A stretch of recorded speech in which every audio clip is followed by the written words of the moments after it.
Welcome, ladies and gentlemen. Welcome to Donna Just Being Real, the only way to be. Okay, so we're getting into another one. This is day 20. Johnny Depp's lawyer brutally cross-examined psychiatrist Dr. David Siegel. Whatever. This is very interesting because it seemed like he was getting very flustered on the stand. Oh my gosh, it was kind of a little bit funny too. But okay, we're gonna watch this, so this is gonna be for a minute or two, whatever. And whoever's watching replay, please share your thoughts and opinions in the comment section. Also, hit the like, and if you're into my kind of commentary, please subscribe. So my channel is about dating, love, relationship, toxic relationship, and true crime to passion I touch on as a teaching tool to date smart, not thirsty advice channel. If that's your kind of commentary, make sure you hit the subscribe button.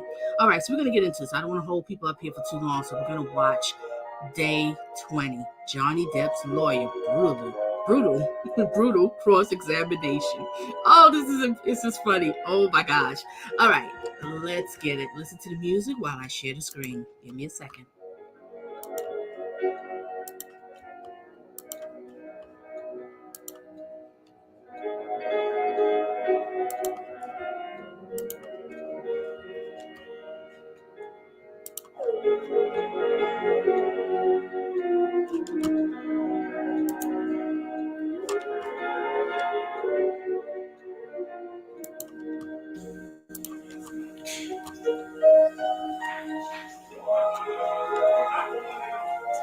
Thank you. All right.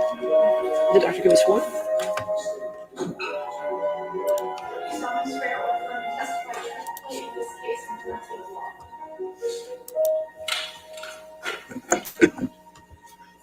Let's get it.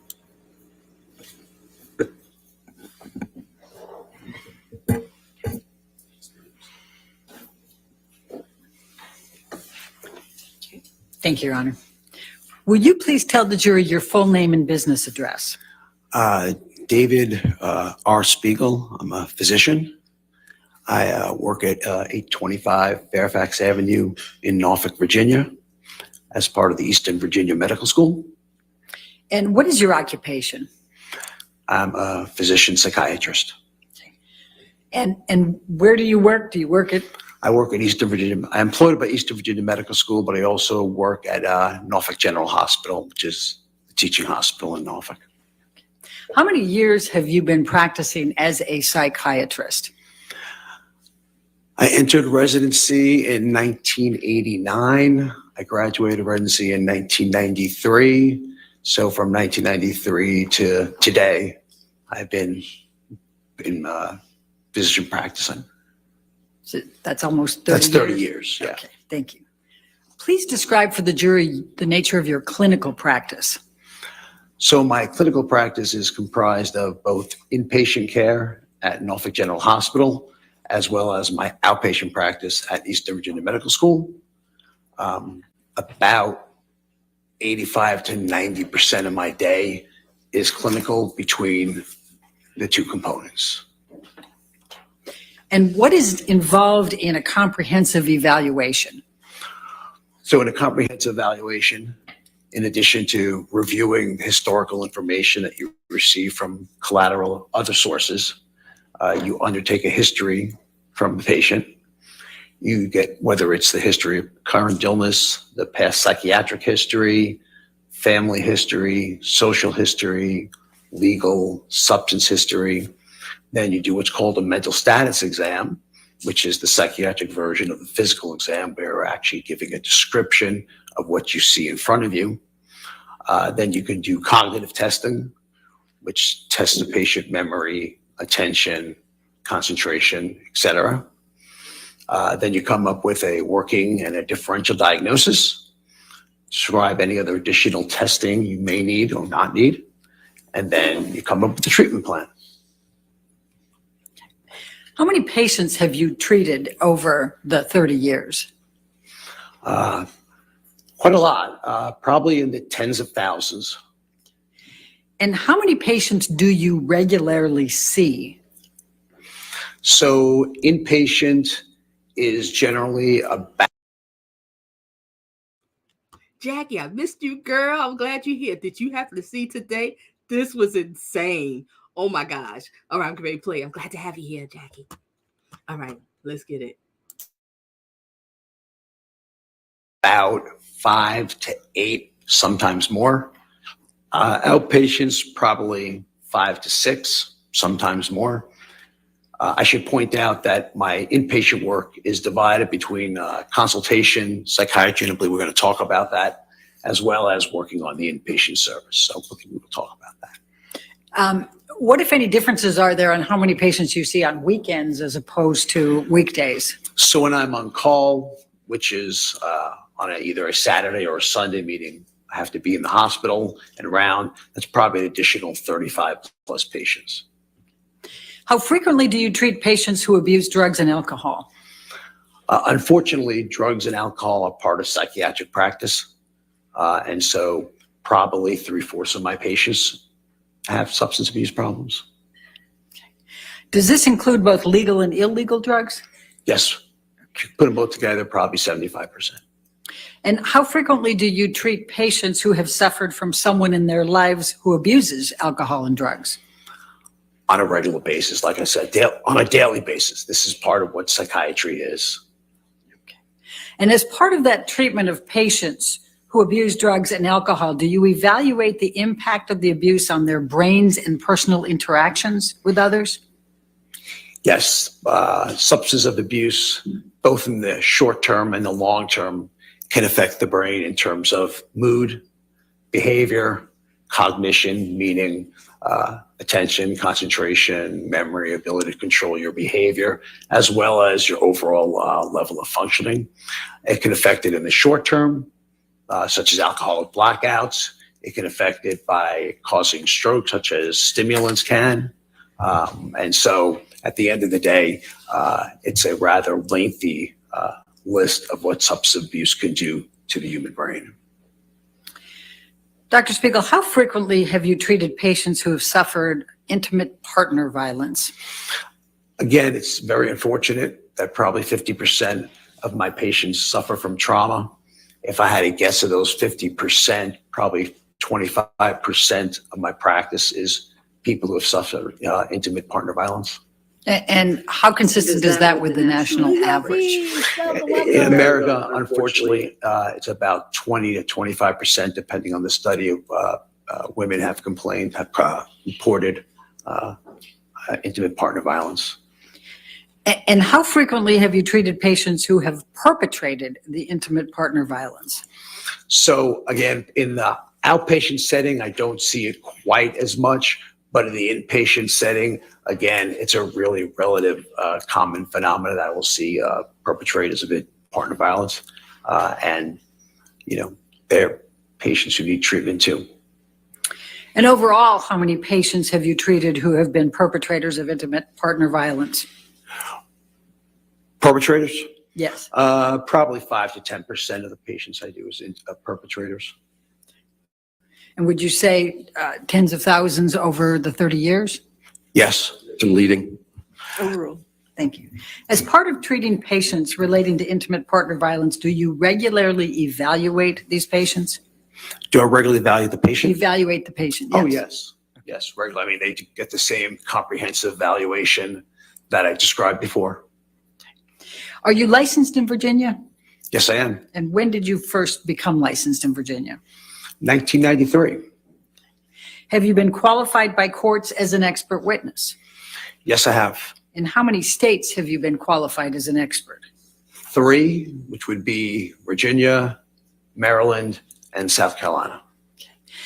Dr. Spiegel, can you please review for the jury your educational background, beginning with your undergraduate studies? So I went to Duke University undergrad.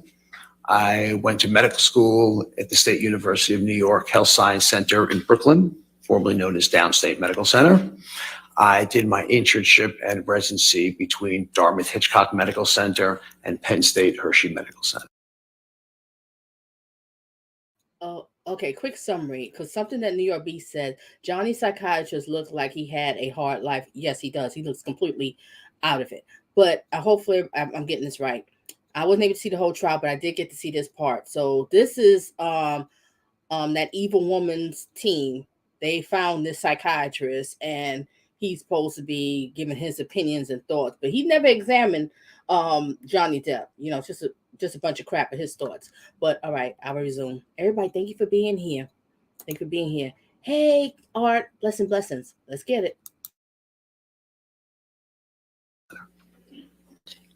And I'm also fellowship board certified in consultation liaison psychiatry. Okay.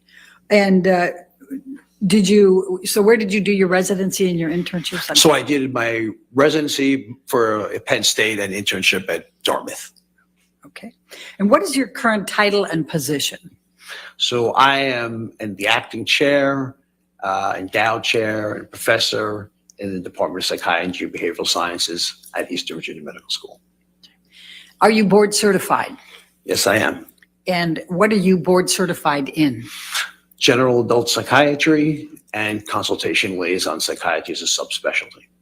Okay. So you have 2 board certifications. Yes. Okay. Can you explain to the jury what? I'm going to speed it up to 1.25. If it's too fast for y'all, let me know. I'll put it back to normal, but I'm going to speed it up. Okay. But when he gets cross-examined, I'm going to put it back to normal. Resume. What's involved in board certifications in those 2 fields? So board certification is the standard we strive to in being a physician or any other mental health practitioner. It involves taking a very comprehensive test at the beginning of your career to initiate board certification. Then you get tested again every 10 years. Then you have to go through continual medical education throughout the entire period. You have to do what's called performance in practice, which is basically ways to improve things in your practice. And again, this occurs always throughout the years. Okay. Now, are you a member of any professional organizations? Yes, I am. I'm a member of the American Psychiatric Association, as well as a fellow of the American Psychiatric Association. I'm a member of the Medical Society of Virginia. I'm a member of the Psychiatric Society of Virginia. I'm a member of the Tidewater Academy of Psychiatry, and I'm a member of the Academy of Consultation Liaison Psychiatry. Do you have any teaching responsibilities? Teaching. Teaching, yes. So yes. So teaching is a daily occurrence as part of my job when I do my inpatient rounds. Residents, medical students, physician assistant students are assigned. So we round together, and there's teaching with every single encounter. In addition to that, I teach lectures to the residents, to the 3rd, 2nd, and 1st year medical students, as well as a 4th year medical student lecture as well. So I'm constantly teaching. Have you engaged in any hands-on training of psychiatrists practicing in Virginia? Hands-on training with the residents? With psychiatrists? Oh, yeah. So again, I'm teaching at bedside. I mean, we don't speak in front of the patient, obviously, but I'm teaching at bedside, meaning after we see a patient, we discuss the important points to learn. And again, that includes residents at every level. That includes medical students, 3rd, 2nd, and 1st year physician assistant students. So every day is a teaching explanation session to the students and residents. What is your role at Eastern Virginia Medical School as the acting chair? Please tell the jury what that means. So as acting chair, you are not only accountable for your own practice, but you are accountable for your faculty members' practices. So I have to make sure that everyone is treating, seeing, evaluating a certain number of patients. I have responsible for their academic requirements. So in terms of publishing, et cetera, I'm responsible for their teaching assignments to other residents, to other students. I'm responsible for fiscally that they are accountable to their fiscal productivity. So, and a heck of a lot of other administrative meetings that I go to.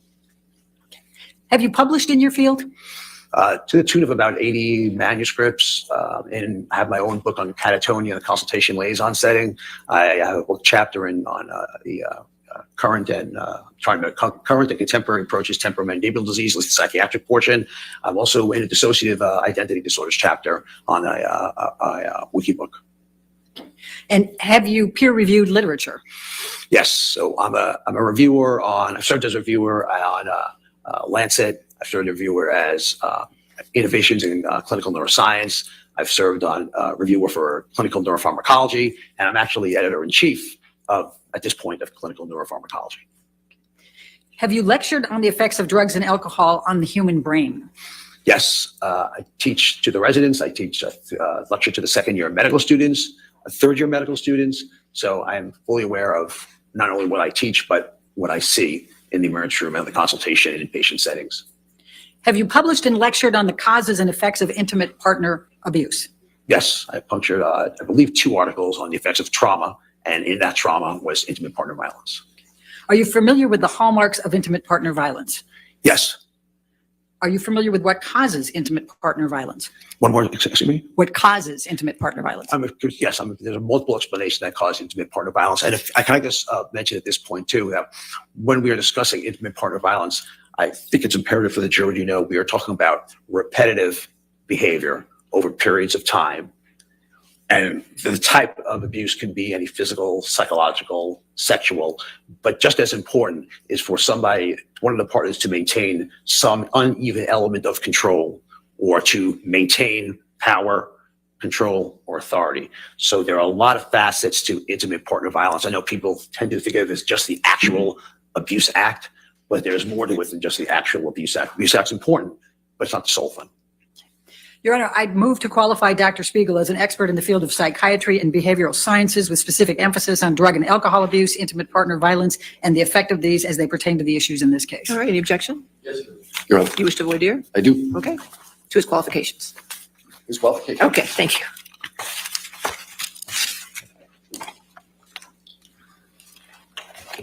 So you talked about 2 board certifications, general adult psychiatry Yes. and liaison consultation psychiatry. Other way around, but consultation liaison. psychiatry. Subtle point. Right.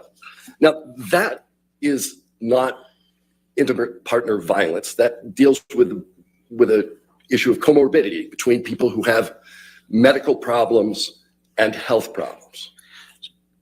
So you're saying it's subspecialty. Look Yes, at his So face. consultation liaison psychiatry does have that, but you're also treating patients who have medical illness, who have comorbid psychiatric illness, or people who have psychiatric illness that have comorbid medical illness. And many of the patients that I see on the trauma service have tried to take their own life. And unfortunately, as part of that, intimate partner violence and trauma in general is part and parcel of that. So it's very, very narrow to say it's just the medical psychiatric interface. It's much more of psychiatric patients who need medical help, medical patients who develop psychiatric problems, but also that interface. So as a subset of your trauma patients, which you say are about 50% of your practice, as a subset of that practice, some people have been involved with intimate partner violence. So as a subset of my overall practice, 50% have suffered from trauma. About half of that number have suffered from, about 20. So it's about 20% that suffer from intimate partner violence. All right. You've never conducted any empirical research on individuals who experienced intimate partner violence, have you, sir? If your definition is trials, is that what you're saying? Yes. Like pharmaceutical trials, or what are you saying? Is that what you're saying? Because I've done review articles on patients who suffered from trauma. So the answer is, I haven't done any studies like where you give them medication for treatment or try one treatment versus another. I've reviewed the body of literature on intimate partner violence to get 2 review articles, yes. So you've read about it, is what you just testified to. I would have to disagree with you on that, sir. Reading about it and writing a review article are completely 2 different things, sir. All right. You haven't authored any articles specifically on IPV, have you, sir? As a subset of trauma, the answer is yes. In terms of in the name of the title of the article, the answer is no. You've never written any books specifically on IPV? I've never written any books on IPV, although temporomandibular disease, in terms of psychiatric issues, does have a higher frequency in those patients who have suffered from trauma, including intimate partner violence. You've never. And I am part of that book. Okay. Temporal mandibular disease deals with problems with the jaw.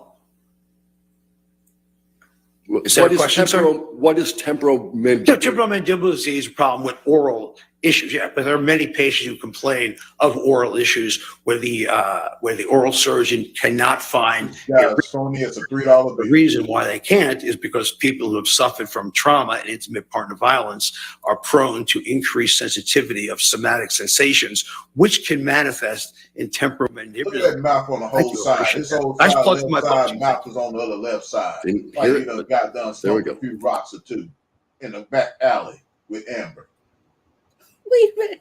and some vodka. Wait, Jack, I told you something wrong with him. Look at him. Look at his hair. This, I can't believe. It's like they Oh, just, that nigga rock. it looked like they just rushed to grab anybody to come up here. Because they, like you said, they grasped it.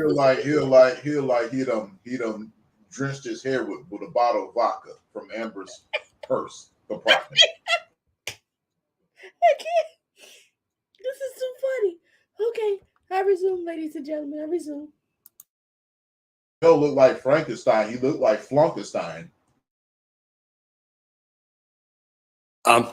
So you haven't written any chapters of any books specifically about IPV. Again, I think I've gone over that. I've written 2 articles on that, and I've written parts of chapters. And dissociative identity disorder, I should add, where I did write a chapter on, is completely based on trauma and intimate partner violence. Right.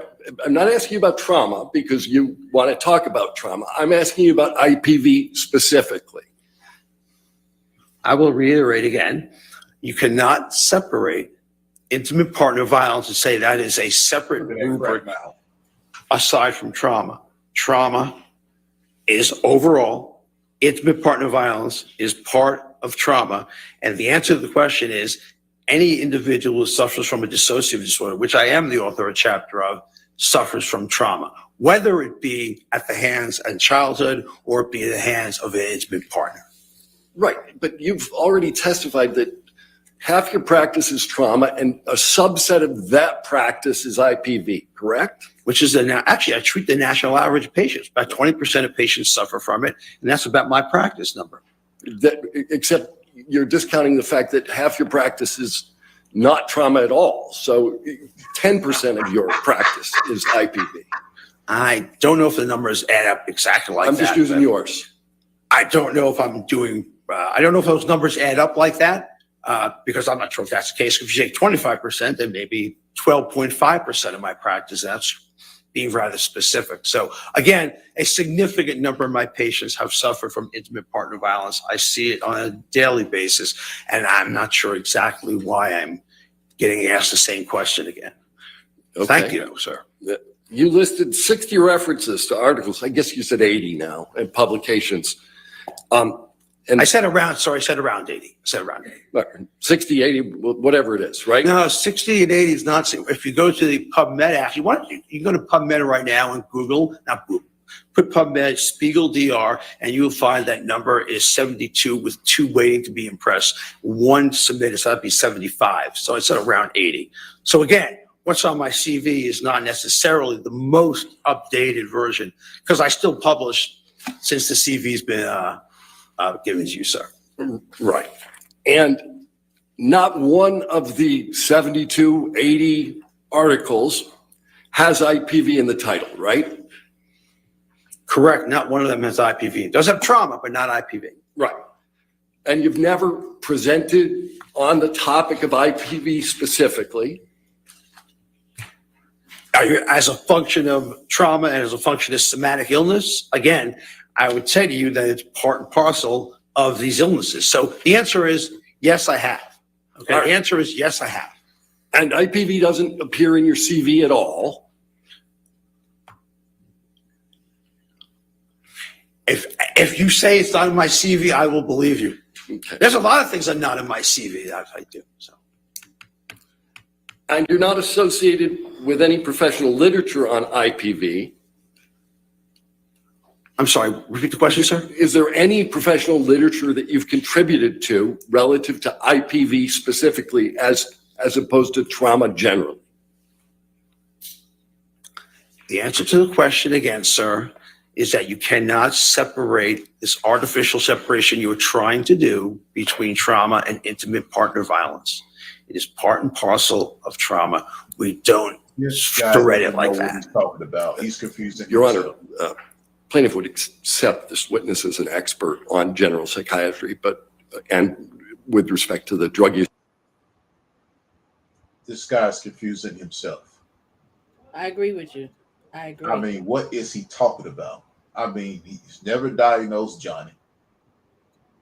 The other women did diagnose Amber. Yes, they did. So what is he talking about? Get somebody that actually diagnosed Johnny, then I can listen to you.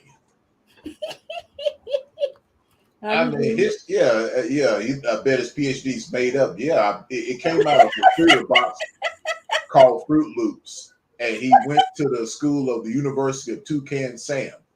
He went to Toucan Sam University, graduated with high honors in Fruit Loop psychology. I can't. Okay. Toucan Sam University. Where did this man come from? Okay, ladies and gentlemen, I resume. Usage issues that Ms. Bredehoff referenced, but not with respect to IPV. All right, over objection, he's entered as an expert as stated on the record. All right, you may continue. Thank you. Very much, Your Honor. Dr. Spiegel, at our request, what have you reviewed in this case? And just go ahead and give me more. So it's a lengthy review, but court filings, psychological testing that was done on Ms. Heard by both Dr. Hughes and Dr. Curry, other physicians' medical records, other physician note, Dr. Kipper, counselors and therapists that both parties and psychiatrists that they went to, text messages, what a big dummy. depositions, Hold on. Now, here's the question. snippets of the UK trial. Johnny, or is he going based on the other doctors? Wait a minute, repeat that question again. Is he diagnosed Johnny himself, or is he No. going based on the opinions of other doctors? Yeah, it's like opinion. No, he did not diagnose him at all. Okay, then what the hell he's up there for? I don't understand. Just give that man a corned beef sandwich and a toothpaste kit and keep it moving. And some mousse. Get some mousse on that head. Because the vodka spritz ain't working. It's all over your face. Dude, make sure you get you see that shirt he wear? Is that a yellow shirt? Or is that a white shirt? Or is just a dirty white shirt? I mean, dang. Dude, like you just came out of a mental institution your dang self, man. Doesn't he have that look? Like he just came out of a psychiatric prison and they just dressed him up. Exactly. And talking about today you're gonna be a doctor, Look at okay? his mouth. Does he got teeth? He look like he ain't got no teeth, just straight gums. I mean, just be talking on the side of his mouth or something. Okay. I resume.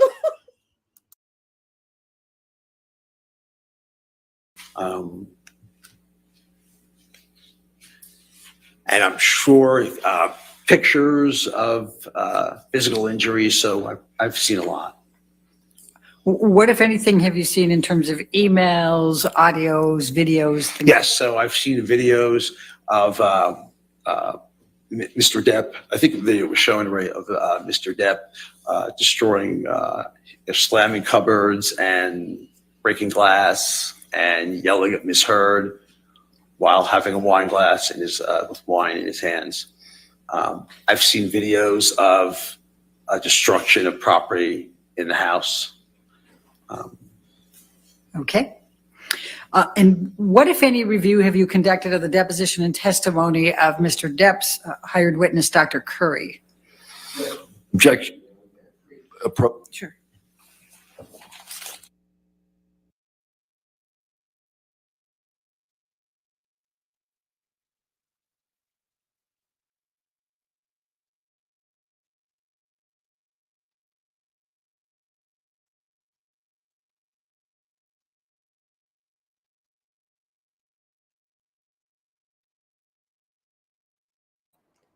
Jack, I told you this was insane today. Just look at him. Look at him. He's crazy. Got that crack mouth. Look at his expression. He like he ready to smoke a pipe right about now. Look at him. He is itching. His feet tapping and everything. Where did they find Like that Idaho Republican they got caught in them bathrooms at the airport trying to get some man. He got that feet tapping going. Look at him. Look at his head, everything, expression. This is insane. I know these people that's in the courtroom in the back was laughing. They were trying to hold it. Look out, I'm up. Look at their faces. Look at their faces back there. They looking like, what the hell's going on here? Where did they find it? Yeah, to bring more people up there. Let me fast forward them at the stand because they be up there forever. He's trying to go through the paperwork. Make sure he's certified. Yeah, certified right. Fruit Loop cereal box, Toucan Sam University magna cum laude. He got his degree out of a crack and jump box. Yeah. Yeah. Where did they find him a medal for making a 4.0 GPA? Oh, I was just cracking up when I see this today. Where did they find him? I'm like, come on. Why bring somebody that's never diagnosed Johnny just making assumptions? Bring somebody that actually diagnosed Johnny. That's why they arguing about that. You see that?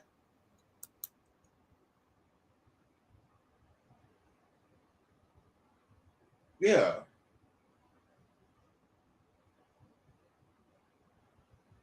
I mean, they're arguing this because they're wondering if this guy's a crackpot.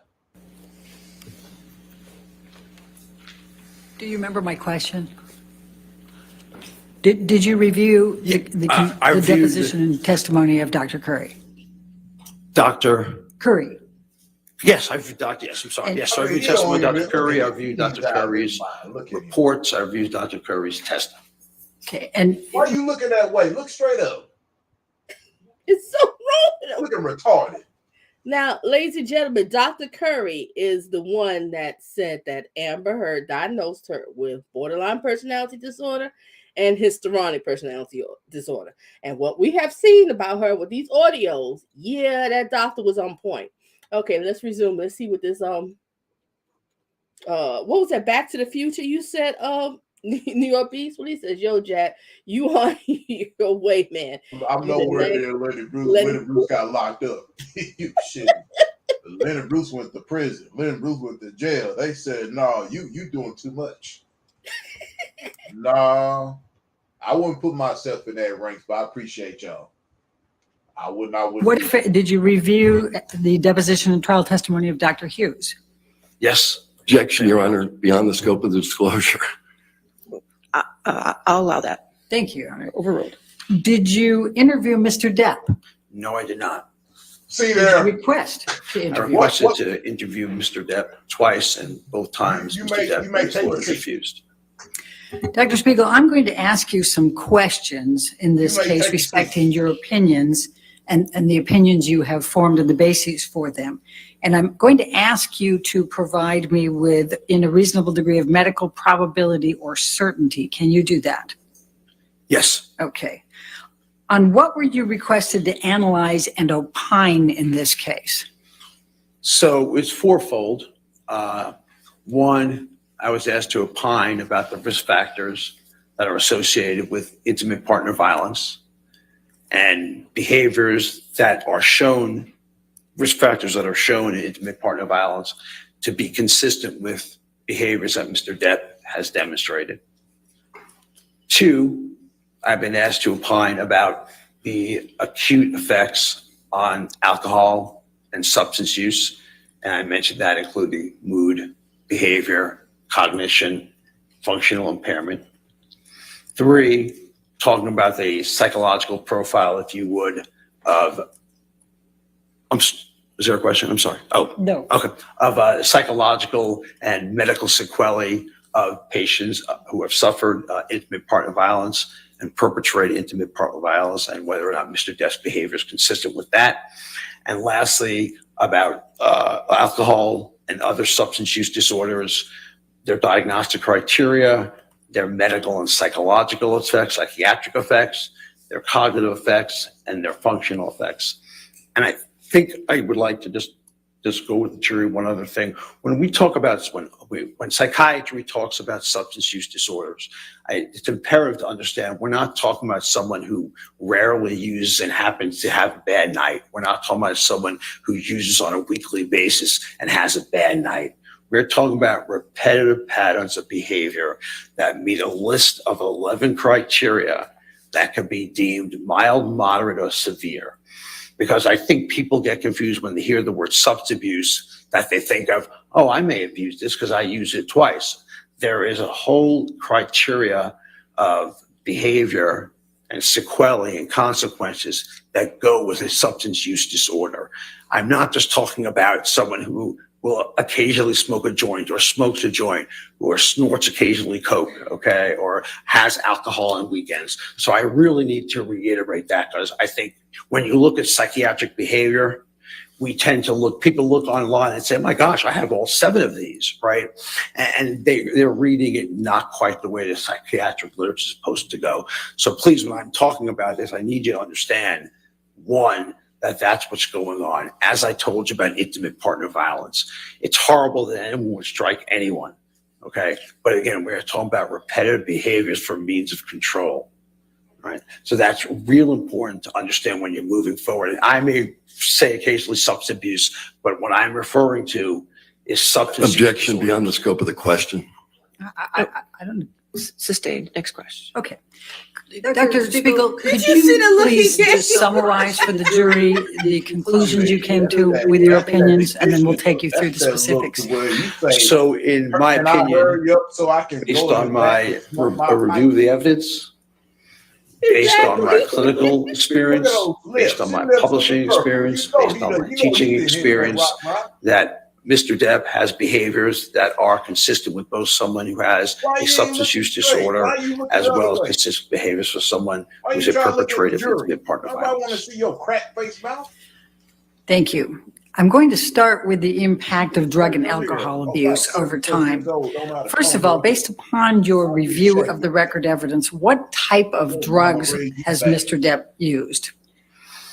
So Mr. Depp, and I'm talking about use, we're talking about a substance use disorder here. We're not just talking about use, okay? So we are talking about alcohol. We are talking about amphetamines. We are talking about marijuana. We are talking about cocaine. We are talking about LSD. We are talking about ecstasy. We are talking about opiates. We are talking about prescription benzodiazepines. And we'll get into a separate thing about the abusability of Cerakwell and or gabapentin or Iran. And we are talking about much of the time concurrent use, meaning simultaneously. In your practice, do some patients suggest to you that drugs and alcohol actually help them? So I think it's patients who lack insight or are in the very early stages of recognizing they have a quote unquote problem will sometimes actually say that they have this medication actually calms me down. This medication makes me feel better. And in actuality, they may not acutely feel anything, but chronic and continual use will take its toll on the brain. So the answer is yes, but again, people who have substance use disorders have lack of insight and a lack of judgment about what's going on, a very poor moderators of their own behavior. Has Mr. Depp suggested, based on your review of the record evidence, that alcohol and drugs actually help him? In review of the evidence, he has suggested that alcohol, Xanax, I'm in the list of medications, do help. Although I will also tell you on review of the evidence that there were at least 2 times I can remember that Mr. Depp was referring to at least short-lived periods of sobriety, and I cannot exactly tell you what that included. That both times he said that he functioned better and that he recognized that alcohol and drugs was at the root of his problems. Now, there's been testimony that Mr. Depp is quite charming, both off and on the drugs and the alcohol. What is your answer to that? So again, let me put one thing clear here. I am not here to impeach Mr. Depp's acting skills or his persona.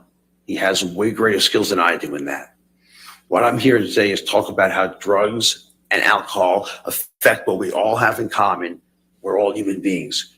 We can all only get so much, take so much when something is going to happen.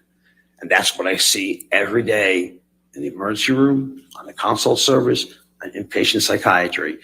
Bad things happen, not because of anything special, except we're all human beings and our brains, substance abuse, are not titrated. They're not regulated by the FDA. We don't know what we're getting. We don't know how much we're getting. There is no control over what makes it to our brain. So it is not the actor. It is not the persona. Okay? It is a person just like the rest of us who are human beings who will have these effects. And that's what we all share in common. Everyone in this courtroom shares that in common. When Mr. Depp was in his relationship with Amber Heard, was he a polysubstance abuser? Was he in what substance abuse? Polysubstance Yes. abuser? So Can you explain leaving your what that is? Overrule. I'm sorry. Okay. Go ahead. Okay, so polysubstance abuse is the use of 3 or more substances. And I answer, like I said, concurrently, he was. Even while I was getting ready for rehab on the island, he was. So, yes, he did engage in that.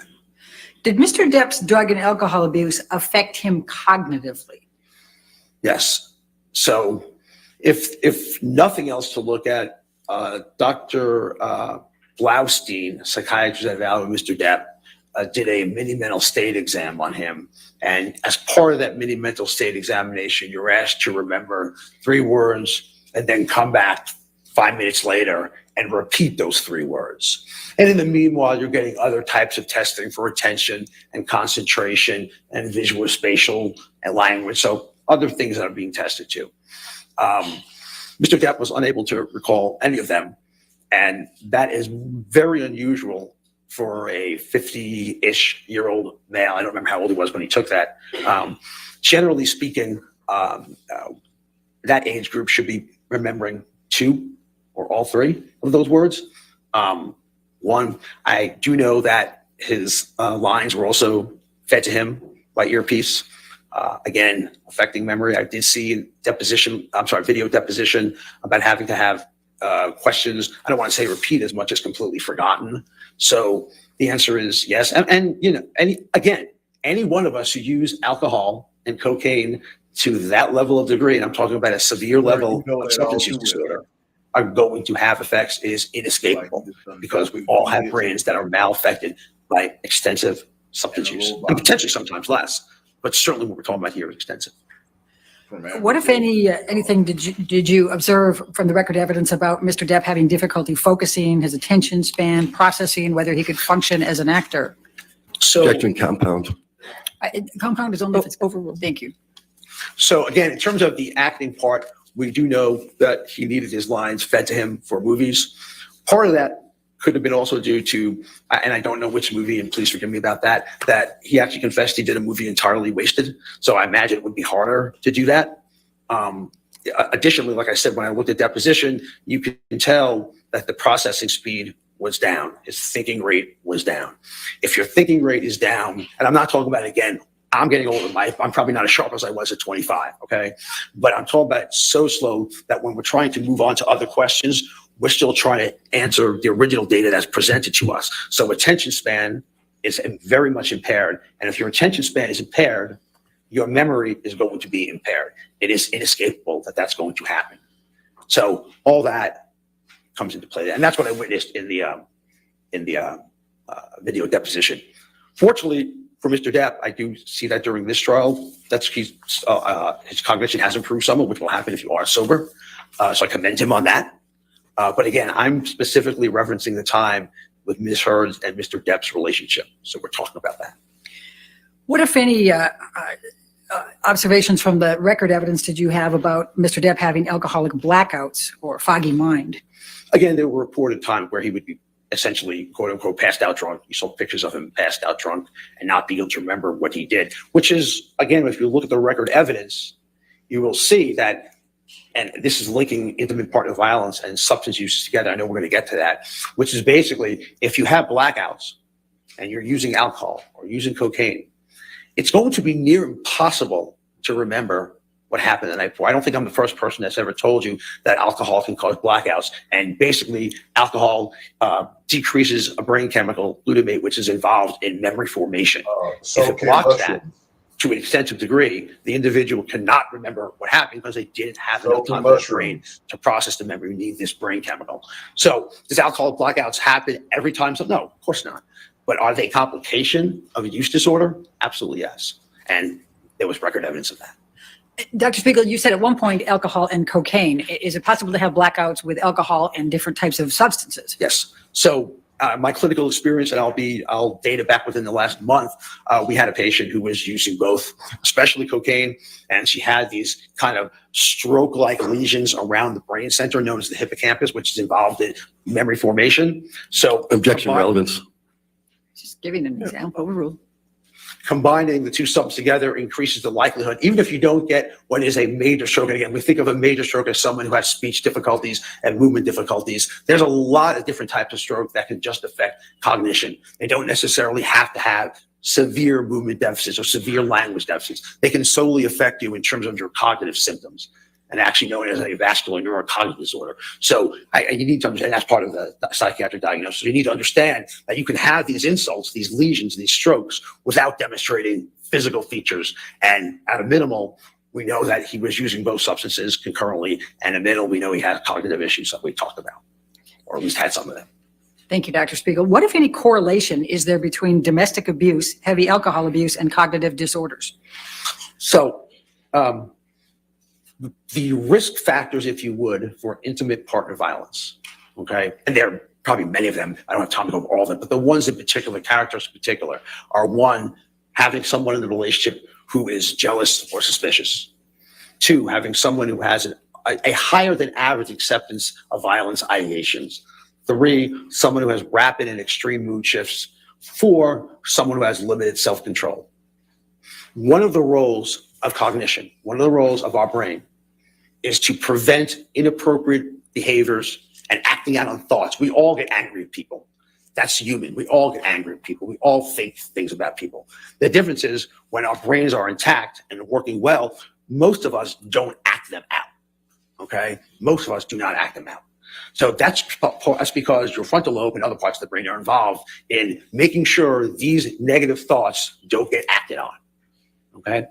So when you have the effects of alcohol acutely, it causes disinhibition, which means you are, by definition, losing control and having rapid mood swings. Two, you are affecting parts of the brain that are involved in what we call social processing cues. So you no longer can interpret what's in front of you that is, I would say, right or wrong, or what I should act on and what I shouldn't act on. So we act on them, even though sober, and I've seen it in Mr. Depp's record evidence. I've seen it clinically. Sober, we can contain that. We can contain that. But when you have these mixtures together, knowing, by the way, that about 40 up to 60% of intimate partner violence is done under the influence of alcohol and or substance use disorders, okay? Knowing that treating it gets it better, improves, I'm not saying removes it, but improves it. Hearing from Mr. Depp's own text to Dr. Kipper that he was better with that things are going better, will show you that given those confluence of factors, given them all lining up, the risk factors, combined with something that when any of us use to a certain amount, if we're novice at it, it'll be a lot less. If we're more experienced and have more tolerance and dependence, it's going to take a lot more, but inevitably will make us disinhibited and will make us act out, and acting out could be done in a lot of different ways in intimate partner violence, okay? With also remembering, control is the end game of intimate partner violence. So that's how they basically interact in a nutshell. Ms. Butterhop, I assume you have. I have quite a bit more. Let's go ahead and take our morning recess. Ladies and gentlemen, just do not discuss the case and don't do any outside research. We'll be back with you. I'm sorry. 15 minutes. Sorry, I talked too much. No, we're just taking a break. Okay, I'm gonna fast Look forward. at her. Who you upset? Look at him. Look at that look. Look at Like that a look. dope thing. Oh my God, this is insane. It's like a All right, let's just take. All right, let me fast forward. Did I go too far? No, I didn't. Okay. The guy's a total dope fiend. Exactly. It's just, where did they find this character? Where? Oh my God. Maybe I can let me skip. We took a break. You were talking about correlation between domestic abuse, heavy alcohol use, and cognitive. All right, I'm gonna put it on 1.25 speed when they start talking. Call that man crack dog. When I seen him, I was like, where did they find this character? And he started talking. I was like, oh gosh, they so desperate. No, crack man.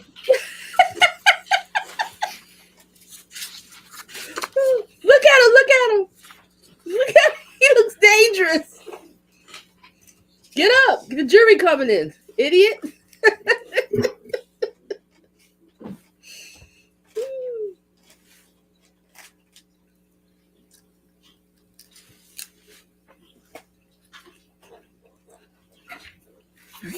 Thank you. Are you seated? Your next question. Thank you. Thank you, Your Honor. Dr. Spiegel, before we took the break, you were talking about the correlation between domestic abuse, heavy alcohol abuse, and cognitive disorders. Does the literature support your testimony on this? Yes, the literature fully supports everything I just said through that interaction. Thank you. Now, you indicated that you reviewed Mr. Depp's video depositions. Is that correct? The Yes. ones from November 10 through 12 of 2020 and December 14 of 2021. Is that correct? Yes. Okay. Did you reach any conclusions about his cognitive symptoms, insight, and judgment in watching those? So during the video deposition, what was readily apparent was a gentleman who had a significant delay in processing speed. And like I said, when you have a delay in processing speed, many other cognitive functions are going to follow. You're going to be impaired attention, concentration, memory. All that's going to happen. In terms of having to, the speech process, if you heard the deposition, the way the thoughts were conveyed were much more in the way of kind of disconnected, disjointed statements. It wasn't that they were not necessarily understandable, but they didn't have any coherent pattern until he was more structured by Ms. Bredhoff to kind of get to the point of the question, which happened throughout most of the deposition. And so you could see there that there was obviously some form of cognitive issue that should not be happening in someone in their mid-50s, and probably due to the alcohol and substances. What, if any, observations did you make about impulse control? So during the deposition? Yes, or any any other other time? record evidence either. So again, I think that under the guise of not being acutely intoxicated, I think Mr. Depp was able to control much of his behavior, much of his thinking, even if it was aberrant or negative, he was able to control that. I think that once you start getting to the point of adding substances to that, that will set it over. If you saw the video, I think you all did, about the in the kitchen where there was smashing of glasses, slamming of cupboards, and yelling at Ms. Heard that you don't exist. And throughout the deposition of Dr. Kipper, Mr. Depp is firing him and rehiring him and yelling and screaming. And I do believe that a lot of it had to do with the interaction of, hey, we're trying to help you get sober. I know I keep pausing it, but y'all have me cracking up in here. Have me talking about the Grinch. And New York said the Grinch stole the psychiatrist. I can't. I resume.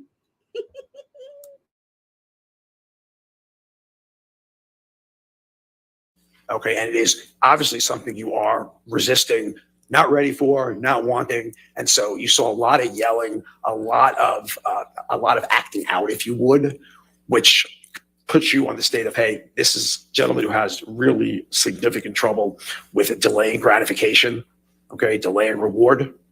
And certainly one way to make that significantly worse is with substances. There's no question about that. And you may have subsumed this in, but what, if anything, did you observe relating to erratic behavior based on the record evidence? Yeah, I mean, I think, again, when you talk about erratic behavior, Dr. Kipper's deposition, I believe it was, where, and I think I made particular note of this only because I'm a psychiatrist myself. There was a very large ranting about Dr. Cowan, who was Ms. Heard's psychologist therapist. And the language, you can be dissatisfied with your provider. I have no problem with that. You could be dissatisfied and you have a right to go to wherever you want to go to.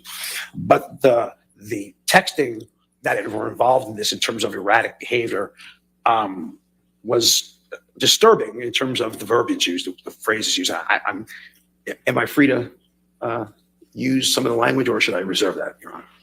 Go ahead. I can? Believe me, the jury's been hearing it. Okay. All right. I want to make sure. I want to make sure. Okay. So it's something along the line that Dr. Kipper is an effing charlatan. He ought to. Objection, hearsay. He's entitled to rely on it and to give his examples. He can talk about what he developed from the hearsay, but not repeat it himself. He's entitled to give examples. Look at his expression. Look at it.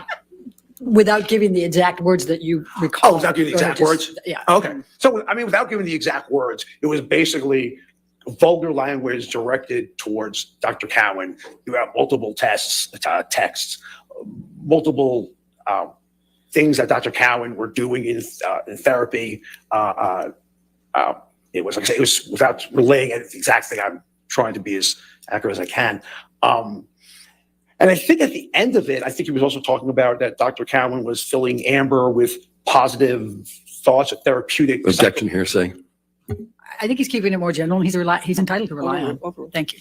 So more along the line of giving Amber psychiatric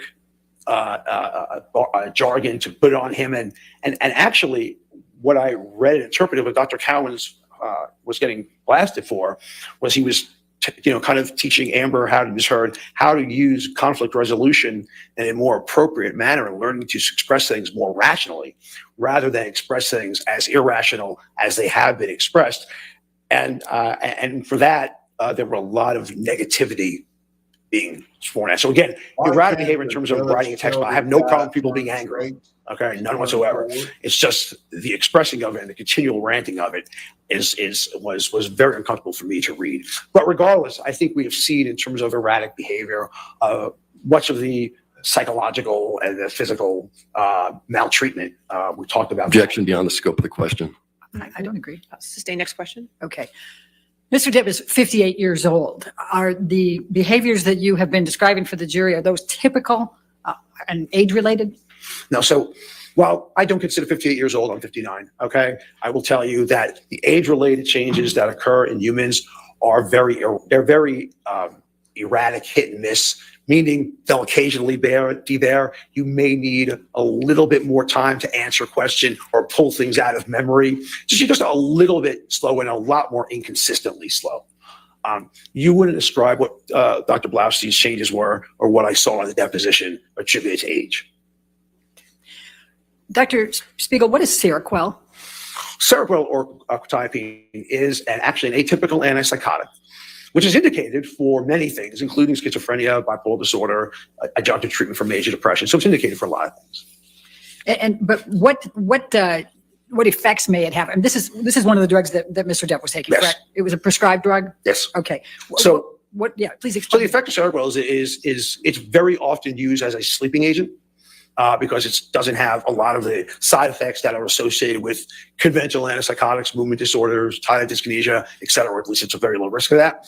So people have used it off-label. Physicians have used it off-label to help them sleep. The problem is the effect is very barbiturate-like, and it really knocks people out, or certainly if you use it at high enough doses, it can. Okay. And the problem is it also has street value. So it's absolutely used on the street. for that downer-like effect. And obviously it's a little bit more readily available because it's prescribed. So it does have that street value portion of it. And Dr. Spiegel, what effect would this have on Mr. Depp based on the dosages he was taking? So I think what you're looking at is Objection, speculation. Tried every street drug on the planet. Please continue. What you will see in patients who have substance use disorders are people who unfortunately kind of wake up and fall asleep only through pharmacological assistance, meaning that their own circadian rhythms are no longer in control of that behavior. So you will take stimulants to quote unquote get you up in the morning, and then you will take things like quetiapine, Cerakwell to knock you out. So basically what these are being used for is I'm going to get up and I'm going to get knocked out. And that's very characteristic of what would be actually legal prescribed substances. That's not illegal at all. That's very legal. And that's the seemingly what these medicines effect are on patients who have substance use disorder. Dr. Spiegel, what is Neurontin? So Neurontin gabapentin is actually an anti-seizure medicine, which I think is it's indicated for seizures, and it might be indicated for one chronic pain condition, although I can't swear that to you. That said, again, in a substance use disorder population, it has significant street value, and people who misuse opiates often supplement that with Neurontin because it has this anti-pain calming effect.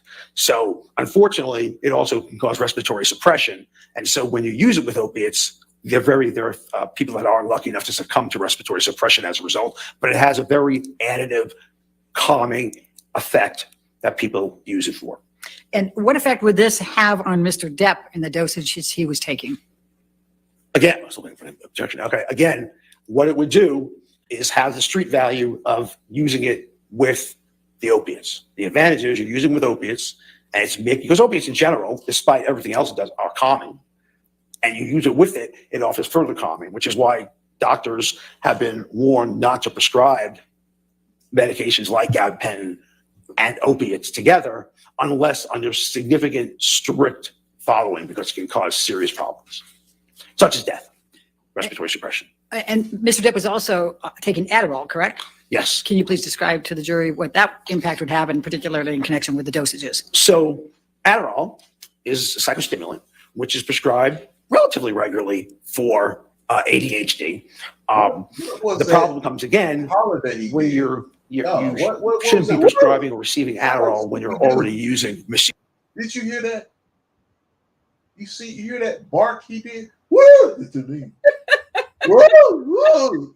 Oh, Shaggy, there's some school snacks. Woo! Look at him. Where did they find him? Let me zoom. Using cocaine. Okay, you're now doubling your stimulant dosage here. And basically what you are talking about, again, it comes down to in the substance use disorder population, you are using it to stay awake, have energy, keep yourself going, getting high, getting energetic. And then the only way to kind of combat that, because you have this effect, is to kind of take downers during the day, and downers being anything that's calming. So anywhere from opiates prescription, anywhere from Neurontin, anywhere from Cerakwell, all medications that are which are infusable. And so that's what this is going on. That's what the substance use disorder patient has. And it can't be given with someone using cocaine, because that's an extreme risk for death. You can't be given together. And what, if any, effect would these drugs have if they were mixed with MDMA or cocaine? So when you combine the two together, like I talked about before, there are effects where you are looking at, right, the predisposing traits of intimate partner violence. So jealousy, rapid mood changes, poor self-control, and to some degree condoning violence to a certain degree. When you combine them all together, you get this disinhibiting euphoriant effect from cocaine and Adderall. Then when you combine the two together, what happens? You get too much, and then you start getting irritable. You start getting agitated. Okay, you start becoming suspicious, jealous, potentially disinhibited, psychotic, and these are the risks. And again, we're talking about not your average everyday use of these substances. We are talking about chronic use together.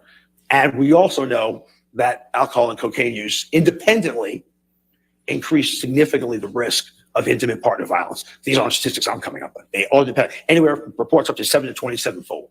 So you are, quote unquote, colloquially playing with fire when you are talking about substances and intimate partner violence. You are playing with fire. And that's all of us. And the substances that Mr. Depp was taking and the record evidence relating to those, did you draw any conclusions concerning whether he met this criteria or these risk factors?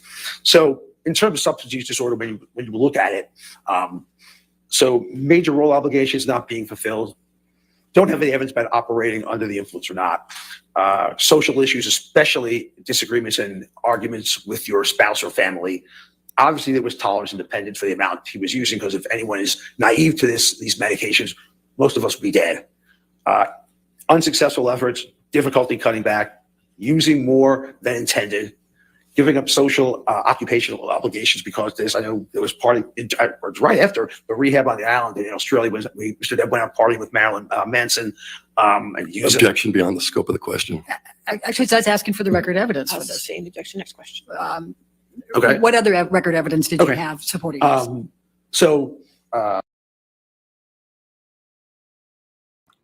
You know what I noticed? Why they keep bringing up this person?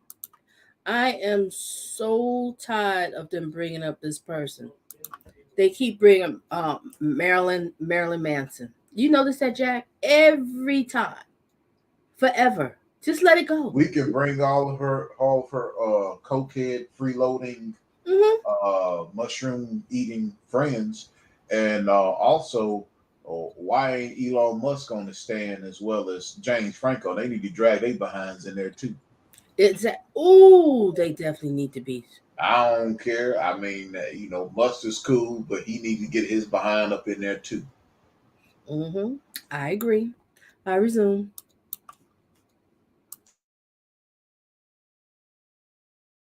Psychological, using despite the fact it causes known psychological, psychiatric, or medical effects. And I think that's been pretty well documented. So in this case, you're talking about someone who has a severe substance use disorder. I do want to emphasize, ladies and gentlemen of the jury, that intimate partner violence and substance use disorders are two scourges in this country.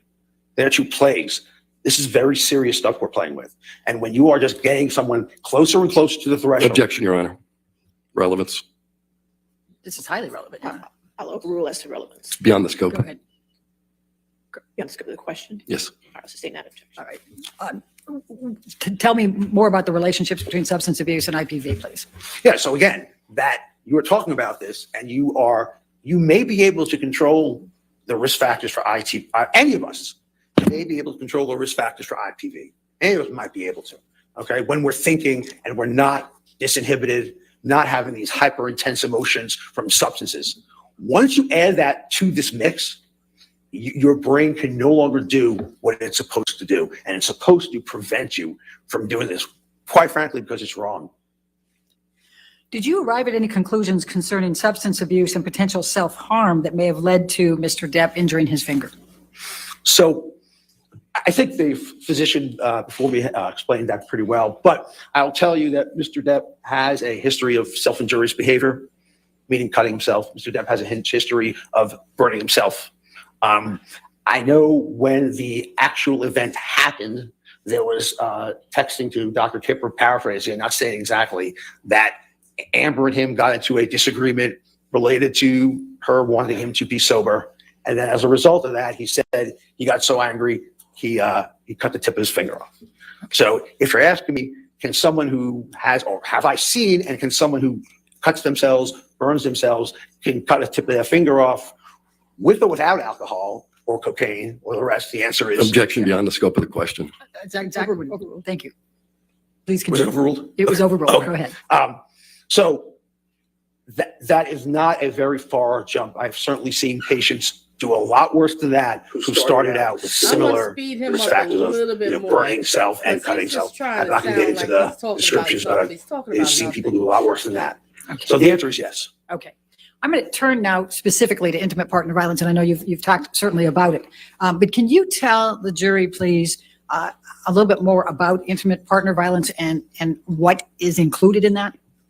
So the APA Task Force on Violence in the Family defined more or less this topic of domestic abuse and intimate partner violence as recurrent abusive behavior by means of psychological, sexual, or physical maltreatment for the purpose of achieving control or maintaining power, authority, and control. Can it include threats and intimidation? It includes, so in the part of psychological abuse, which is done essentially as a means of emotionally and mentally hurting someone, but with the same end goal to achieve control, it can be destroying property, it can be financial, which is part of that, verbal outbursts, threats, intimidation, body language, all of that goes under the concept of psychological abuse. And you may be able to divide it, verbal, nonverbal, what's exactly emotional versus verbal, but they're all under that rubric and they're all under the guise of maintaining control. Do survivors of intimate partner violence experience mental health issues? Can you repeat the question? Do survivors of intimate partner violence experience mental health issues? Oh, yes. So survivors of intimate partner violence. And by the way, I should start out by saying, in psychiatry, we don't expect our victims to be perfect. We don't expect our victims to be unscathed by what they've received. So starting with that, okay, it is not unusual as survivors to see substance use, substance abuse, substance-induced symptoms, chronic depression, post-traumatic stress disorder, or subsyndromal post-traumatic stress disorder along the lines of battered wife syndrome, and some emotional unpredictability.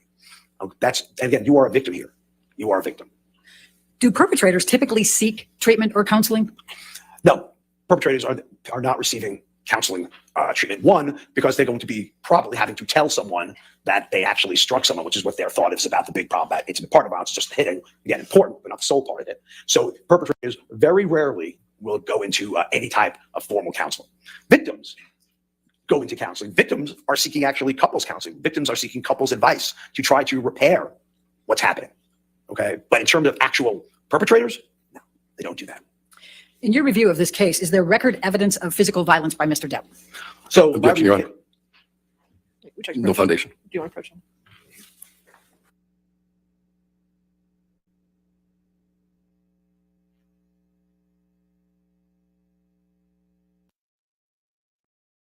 Look how he's sipping that Gatorade. He's thinking it's a crack pipe. He's sucking on that Gatorade bottle. Look at him.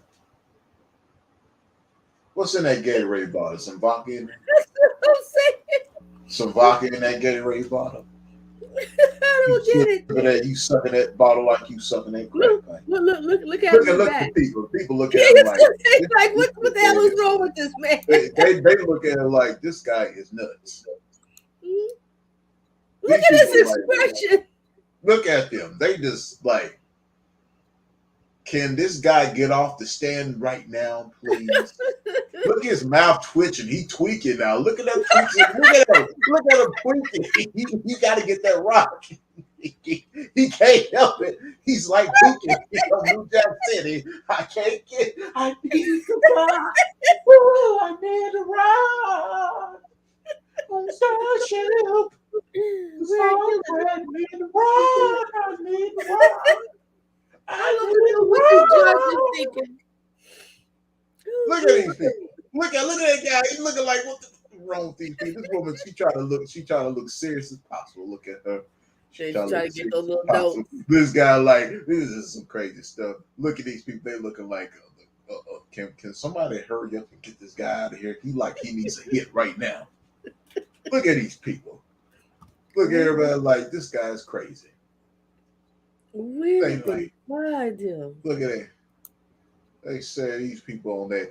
They say he needs to go ahead and take one of those smoke breaks. I don't mean cigarettes either. Judy that take one of them glass pipe breaks.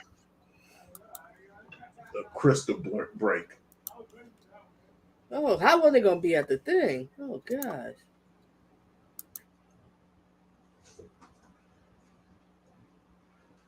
I mean, the betas over there enjoying it overtime.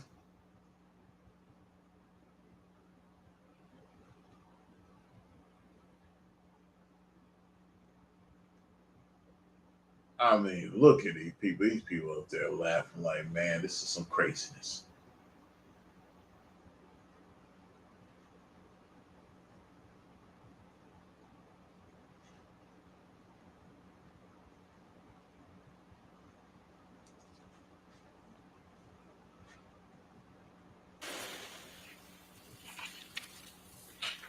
So what have you reviewed that correlates with the risk factors for IPV that related to Mr. Depp?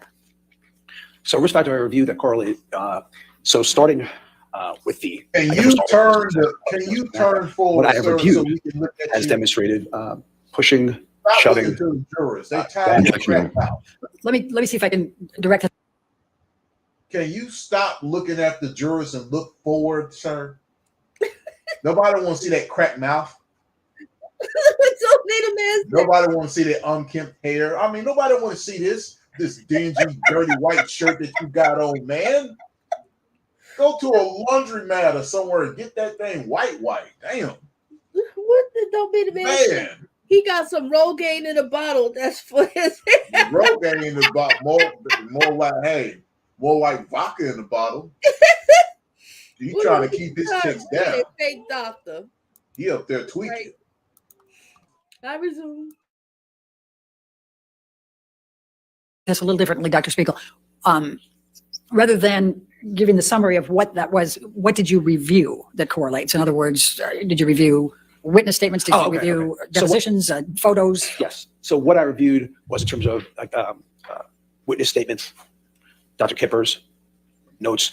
Very, very interestingly, actually, early on in I think it was 2012, around that time, circa 2012, 2014, Ms. Heard was. Action beyond the scope of the question.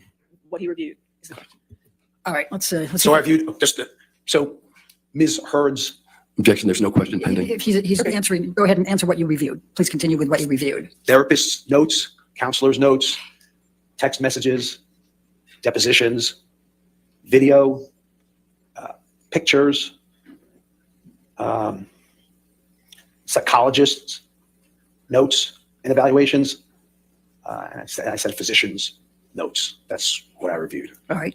Now, you've indicated that intimate partner violence includes physical violence, sexual abuse, and psychological aggression. Can you please describe for the jury what psychological aggression is and what it entails? So, I said psychological aggression would be the engaging in behavior for the sole purpose of emotionally and or mentally harming someone, with the main purpose of, again, to maintaining control. So behaviors that can occur with psychological aggression include insults, intimidation, by holding things financially against someone, jealousy rants, property destruction. So all that is involved. A nonverbal communication, so threatening looks, glances, things like that. All that is involved in. Y'all got some jokes. Do you see this? He's got a small man's purse that contains Bengay, Perpetrators, Newsport, and a nasty volley cup. Well, I mean, Beast, you forgetting he got the crack pipe kit from the Biden administration. That's the other purse that's hidden in his glove compartment. You know he got that crack pipe kit. This is insane. He probably got the crack pipe wrapped in plastic inside the Bengay bottle to hide it. Psychological maltreatment and intimate partner violence. What if anything would be psychological aggression if it was trying to control somebody's career? Would that be a factor? Yeah. Action leading. Overruled. So yeah, trying to control someone's career, that would be under financial. Trying to mistreat someone, especially someone wants to succeed and trying to have a career, and you're preventing them from doing so by maltreatment. That's another example. Okay. So I'm going to ask specifically about the risk factors for intimate partner violence. Is substance abuse a risk factor for intimate partner violence? Yes, it is a risk factor as well as a precipitating cause. And what record evidence did you review that correlates to Mr. Depp engaging in substance abuse? So the record evidence of, I'll just start with Dr. Kipper and the substances that Mr. Depp was using and misusing, both in terms of prescribed and on urine drug screen, were brought out through that. Okay. Is lack of behavioral control and impulsiveness risk factors for intimate partner violence? Yes, they are. Okay. And what, if any, record evidence were you aware of that Mr. Depp had exhibited lack of behavioral control and impulsiveness? Again, threatening. Objection. Record evidence. That correlates with, and I'm on the risk factors at this point. Thank you, Your Honor. Threatening,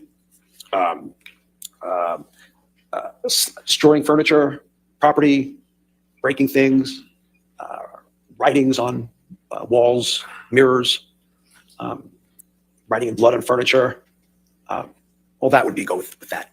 Okay, all right. And what, if any, risk factor is narcissism for intimate partner violence?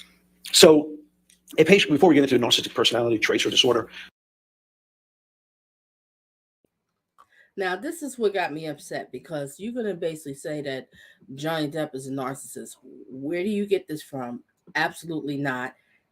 And he's not been diagnosed with it. I resume.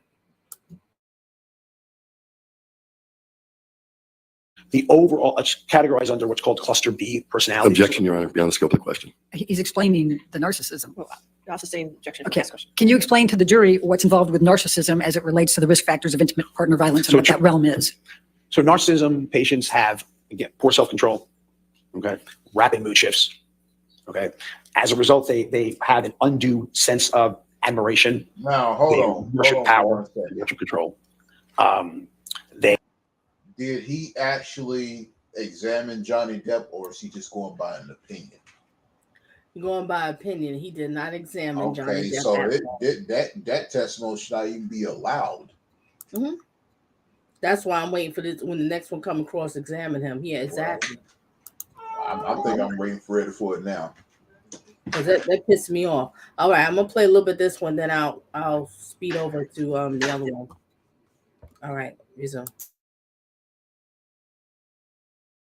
They have lack of empathy, and people are generally kept around as long as they're useful to them. A large sense of entitlement.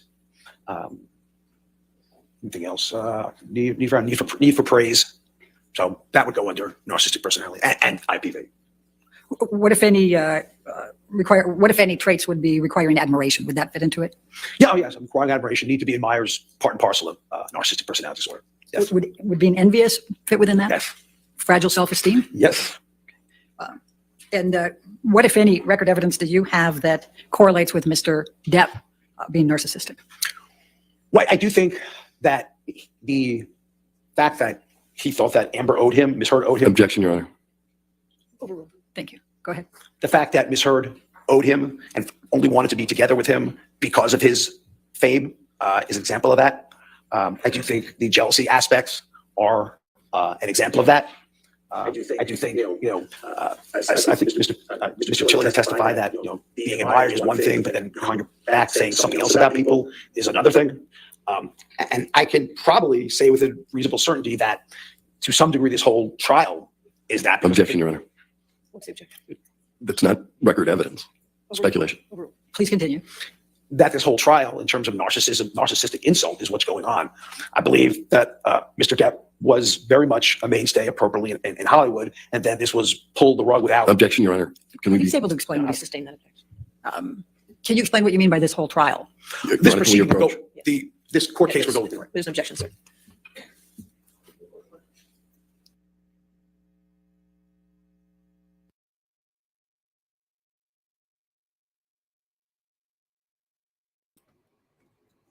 Let me fast forward.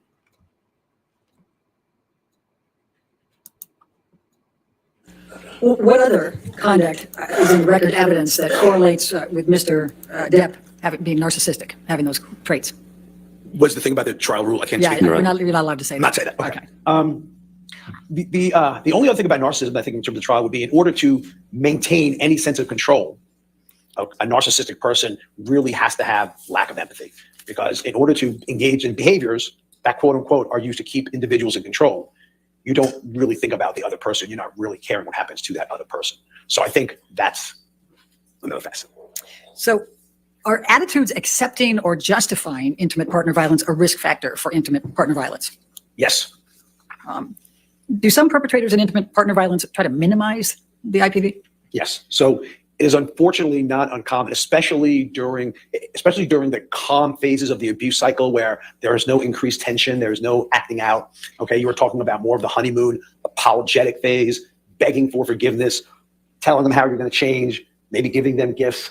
And then when the dust settles later in the day, a day or two later, it is not uncommon for the perpetrator to kind of switch the blame over to the victim, saying that, hey, this either denial, this never actually happened and trying to make it look bad, or an allopathic defense where you instigated it, or an altruistic effect where I'm doing it for you, transformative effect, that society kind of accepts this. So it is very uncommon for all of a sudden for that to start shifting during that time, because it is during the calm phase and everything is relatively calm. This, of course, is when the victim wants to engage in treatment. But beyond that, the ability to kind of, quote unquote, for lack of a better phrase, win people over, family, friends, the law, the variability to do that is part and parcel of that calm, charming phase where it looks like the victim is, just fabricating this.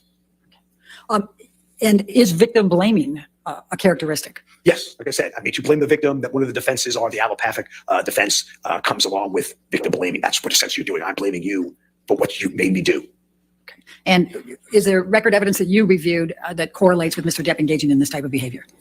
So I think for a lot of the issues seen, the big precipitant was going to be the need for sobriety. Coming back to that severe. Objection, Your Honor, non-responsive. I think he's trying to explain it. Thank you. Please continue. There's severe substance use disorder, and many of their arguments, but what I reviewed in the record, stemmed around Ms. Heard's desire for Mr. Depp to maintain sobriety, and that was happening. So as a result, You see how Johnny Depp is getting angry because he's not liking this, because he knows he's not a narcissist. You talking about Amber? I resume. she was blamed for, bothering him in a way he didn't want to be bothered, and that triggered what was going on. Are you familiar with the term gaslighting? I'm familiar with the term gaslighting. Okay. What, if any, gaslighting is consistent with intimate partner violence and the risk factors? So again, when you start being able to when a person starts to be able to be manipulative and charming, you start to be able to win people over. And especially when you see someone who's a victim who is essentially vulnerable, emotionally labile, okay? You see that person, and then you see this calm demeanor in front of you who's very charming, very engaging, very personable. And then all of a sudden it starts looking like the victim is just was essentially losing it, and i.e. they're being gaslighted. Is there examples where an intimate partner... That's when you start seeing, hey, partner's getting angry, okay, starting to break down the communication. These warning signs, including the apologies and the promises. I think I was too young to even follow politics then, so please don't quote me on exactly.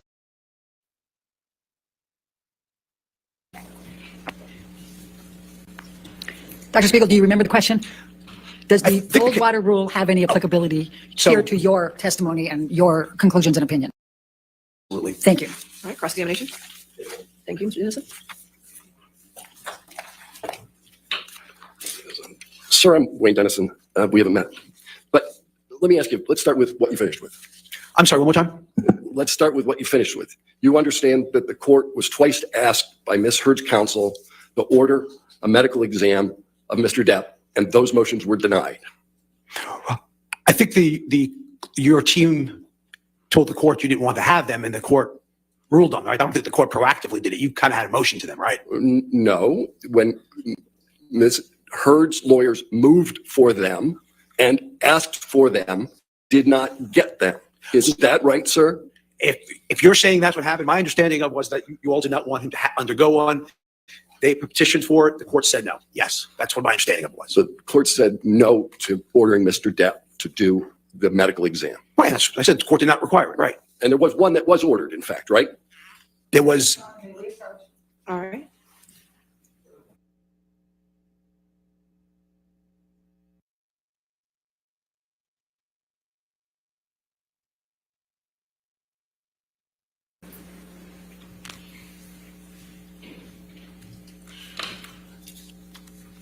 All right. So the last thing you talked about was the Goldwater Rule. Yes, sir. Been around for almost 50 years, right? Yeah, I'm 59. That sounds about right. Yeah. And it's been around as a result of a presidential election that you referenced. Yes. And who has that rule? What organization maintains that rule? The American Psychiatric Association. An association you're a member of? Association that I'm a member of, yes. Aren't you a fellow or something? Yes, I am. Okay. So, and this is an ethical rule, right? It is an ethical rule. And yes, it's ethical. They say rules. It's an ethical guideline. Yes, they're guidelines. Mm-hmm. And you know that over time, the American Psychiatric Association has amended the rule, so it's not just about diagnoses, but it's also about professional opinions. Could you be more specifically say about professional opinion in regard to what? Well, let me read this and see if you're familiar with it. It is unethical for a psychiatrist to offer a professional opinion about an individual based on publicly available information without conducting an examination. That's the rule, right? If you're reading it directly, I will believe you. Okay. However, a diagnosis is not required for an opinion to be professional. So my question is, it's not just diagnosis that this Goldwater Rule applies to, it's professional opinions. So again, I'll reiterate that would come down to essentially nullifying witness testimony, expert witness testimony, without a direct evaluation. And as we know, it didn't happen. But regardless of that, the whole expert witness testimony thing would be basically rendered null and void. The rule, in fact, contemplates that issue, doesn't it, sir? Again, I'm just telling you the answer to the question. When you're reading me those statements, I'm telling you the response by the other side, who publishes also, is that if that was the case, there could be no expert witness testimony in the courtroom. Psychiatrists are ethically prohibited from evaluating individuals without permission or other authorization, such as a court order. That's the rule, right? Again, if you're reading that, then I have to believe you're not misrepresenting it. And I would come back to, again, then this whole thing on we might as well get rid of all the expert witnesses we've had throughout all the time for court proceedings. Because what you're saying is unless a court orders it, and that's what you just said, or the APA said, then therefore expert witnesses cannot do an evaluation based on an observation of the medical records. Insurance companies cannot do evaluations solely based on the medical record with our doctors rendering professional opinions. So at the end of the day, you are essentially saying that unless someone has directly evaluated it, this whole medical system we have, this whole legal system we have is null and void. I'm not saying... No, yes, you are, sir. No, you are. Give me a second, and I'll give you more than a second. What I'm saying and what I am reading to you is a rule by your organization that takes into account that there could be court orders that would permit the exact kind of evaluation that you say I'm eliminating. And I think we're going in circles because I think I just said that means expert witness testimony would not be allowed, and the branch of forensic psychiatry would be especially hindered. And we know the branch of forensic psychiatry does not prohibit that. So I am a member of the APA. That doesn't necessarily mean every single thing they put in there, everybody has to uncategorically agree with, because clearly that's not the case. Did you agree in your deposition that the professional opinions you rendered were inconsistent with the Goldwater Rule? Yeah, my first was inconsistent. If we're saying that if the Goldwater Rule says, and I very much said that during deposition, that the Goldwater Rule was made for presidents and public figures such as that, but regardless of that, because that's what it was made for. It's not made for Hollywood, but I'll even take that Mr. Depp's a public figure. What I'm saying to you is that the Goldwater Rules say we cannot do any expert witness testimony in our field. That is exactly what the Goldwater Rule is saying based on exactly what you read. And I'm just telling you what you are saying that rule encompasses.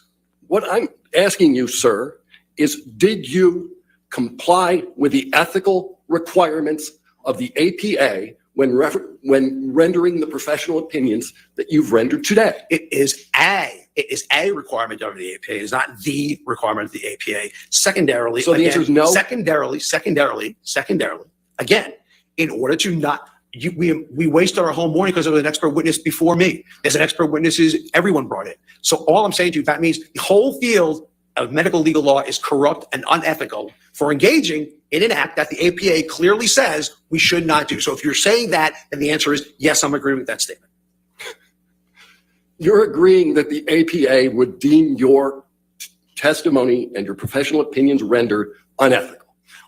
Again, I'm saying you are saying that I'm an expert witness. I'm saying as an expert witness and solely as an expert witness, that guideline is permitting that from occurring. I would say then that the whole field of expert witness testimony, again, would be disavowed by what you are quoting in the Goldwater Rule. And we know that's not the case, because if it was, we would not be allowed to do it. And you said the rule was for presidents, right? And That was public initially for figures. yes. And the name of the rule came from that. But the rule says it is unethical for a psychiatrist to offer a professional opinion about an individual. That's right, sir. It's not just presidents. It's not public figures. It's individuals. Funny, it was named after according to your logic, if you don't put something in the title, it's not true. That's what you told me this morning, I believe, about my intimate partner violence. So what I would say to you then, sir, is that if you say this about an individual, again, any court would have to render an expert witness testimony invalid. Any doctor that reviews charts would have to render it invalid. I can go on the list of docs that do not see or interview patients directly, and that's a violation. So basically, you are saying that unless you do a direct clinical evaluation, then all of the field of forensic psychiatry and all of managed care is doing an unethical violation because we are not seeing the presence. We deny patients medications all the time without seeing them. We deny patients treatments, unfortunately, without seeing them. And I'm on the receiving end of that. So the answer to your question, again, unless you were saying to me that all of this is unethical, which is what you were saying. This is how I'm interpreting what you are saying to me, that unless you do the evaluation directly yourself, therefore, it cannot be considered ethical. And I'm telling you how that's applicable to not just expert law, but also managed care. It's applicable to multiple branches of medicine. Hospital duration of hospitalization stay, they get evaluated. So tell me where you want me to end this. Well, Sorry. why don't we talk about what you just testified to? Because I didn't ask you anything about that. I asked you whether, under this rubric, under this principle of medical ethics, have you acted unethically? Yes or no? No. As an expert witness, I have not acted unethically. And if you want the jury to believe that expert witnesses are unethical, then I guess that's for them to decide. Yes or That's no, for them sir. to You decide. said no. Let's go to the next question. Okay. Right?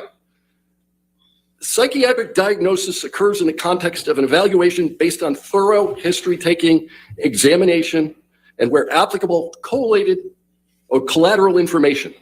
You'll agree with that? I believe I said that earlier, yes. And it's a departure from the methods of the profession to render an opinion without an examination and without conducting an evaluation in accordance with the standards of psychiatric practice. Correct? Well, again, by the way, for the record, intimate partner violence is not a psychiatric diagnosis. I'll start with that. Substance usage by themselves is not a psychiatric diagnosis. If you want to cut to the chase, psychiatry is not a diagnosis of that. Narcissistic personality traits is not a diagnosis.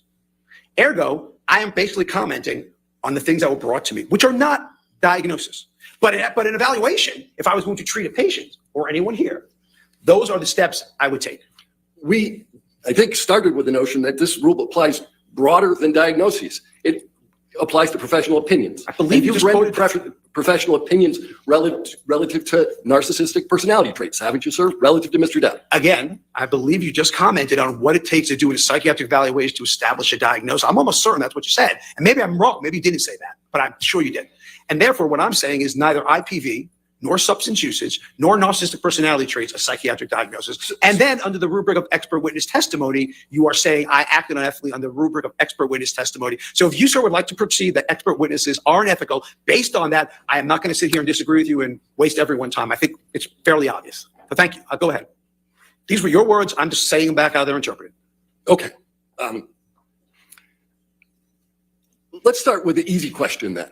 Maybe we can. That was pretty easy. Go ahead. Doctor, you're going to have to just answer the questions. Okay. Sorry about that.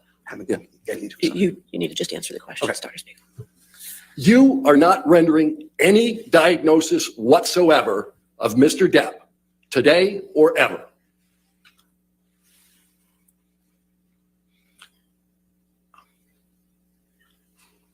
No, I probably would say to you that certainly I would not say narcissistic personality, I would say traits. Certainly from what I have read, intimate partner violence is not a diagnosis. So the answer is no for that. Narcissistic personality traits is not a diagnosis. The answer is no. But if you want to tell me that substance use disorder is a psychiatric diagnosis, the answer is yes. But that wasn't an issue, was it? Whether Mr. Depp used substances. I mean, you said you've gone through the record. That wasn't really an issue with this trial. He's said it from day one. Oh, so you're saying he's already admitted to the diagnosis? He's already admitted to the use of the substances. Well, again, There's a difference between admitting to substance use and substance use disorder. Let's go back to what you just said about narcissistic personality traits. Yes. Narcissistic personality disorder is a DSM-5 diagnosis, correct? Correct. Diagnostic personality, and you haven't testified that Mr. Depp has narcissistic personality disorder, have you? I would certainly, if I didn't, I'm certainly thinking that, but at least I'm going to say he has traits which are characteristics of provisional diagnosis of, it's a provisional diagnosis probably narcissistic personality disorder. But yeah, I mean, I do believe that. Well, when you say provisional diagnosis, you know the DSM-5 requires, in order to find that diagnosis, 5 of the 9 factors. Mm-hmm. And you haven't done that analysis. You've never made that diagnosis. You've just identified certain factors. That are criteria for the diagnosis. Right. But you need 5 of 9 to get to the diagnosis. You've already told us that you didn't make a diagnosis. You're just identifying traits, correct? I'm identifying traits that are consistent with the diagnosis, yes. Right. And did you testify in deposition that the existence of traits, as opposed to the disorder, doesn't have a correlation with IPV? If I said traits do not have a correlation with the, if that's what I said, and I don't remember saying that, but that wouldn't be a correct saying. Narcissism has a correlation with the diagnosis. Yes, that part's true. Or how far are we going to back this up? Because there's a diagnosis of narcissistic personality disorder, right? Yes, sir. And that one is tied, has some correlation with IPV, right? Narcissism has correlation with IPV. Again, you're not allowing me to answer. You're splitting hairs. You're splitting hairs between the traits that are consistent with, which all I'm commenting on is behaviors and traits that are consistent with the diagnosis and Mr. Depp. Narcissism absolutely has risk factors associated with IPV. Let's go back again, and maybe we can focus on the question I asked you, and we can get an answer that's addressed to that question. Mm-hmm. Narcissistic personality disorder is a risk factor for IPV, yes or no? Yes. And you previously testified that there is no literature at which you are currently aware that the mere presence of narcissistic traits is a risk factor for IPV. Am I answering the question? Yes. That's incorrect. You didn't testify that. A cluster B traits, which narcissistic personality disorder is part of, is a huge risk factor for intimate partner violence, which include, cluster B traits include narcissistic personality disorder, antisocial personality disorder, amongst others. So the answer to the question is every resource on intimate partner violence will support that cluster B traits, where narcissistic personality falls under, is a risk factor for intimate partner violence. Any single trait is a risk factor for IPV. Again, I will repeat, cluster B traits. I didn't say any trait. I said cluster. No, Let me be more precise then. Okay. Any narcissistic trait in and of itself is a risk factor for IPV. But you are mischaracterizing what I said.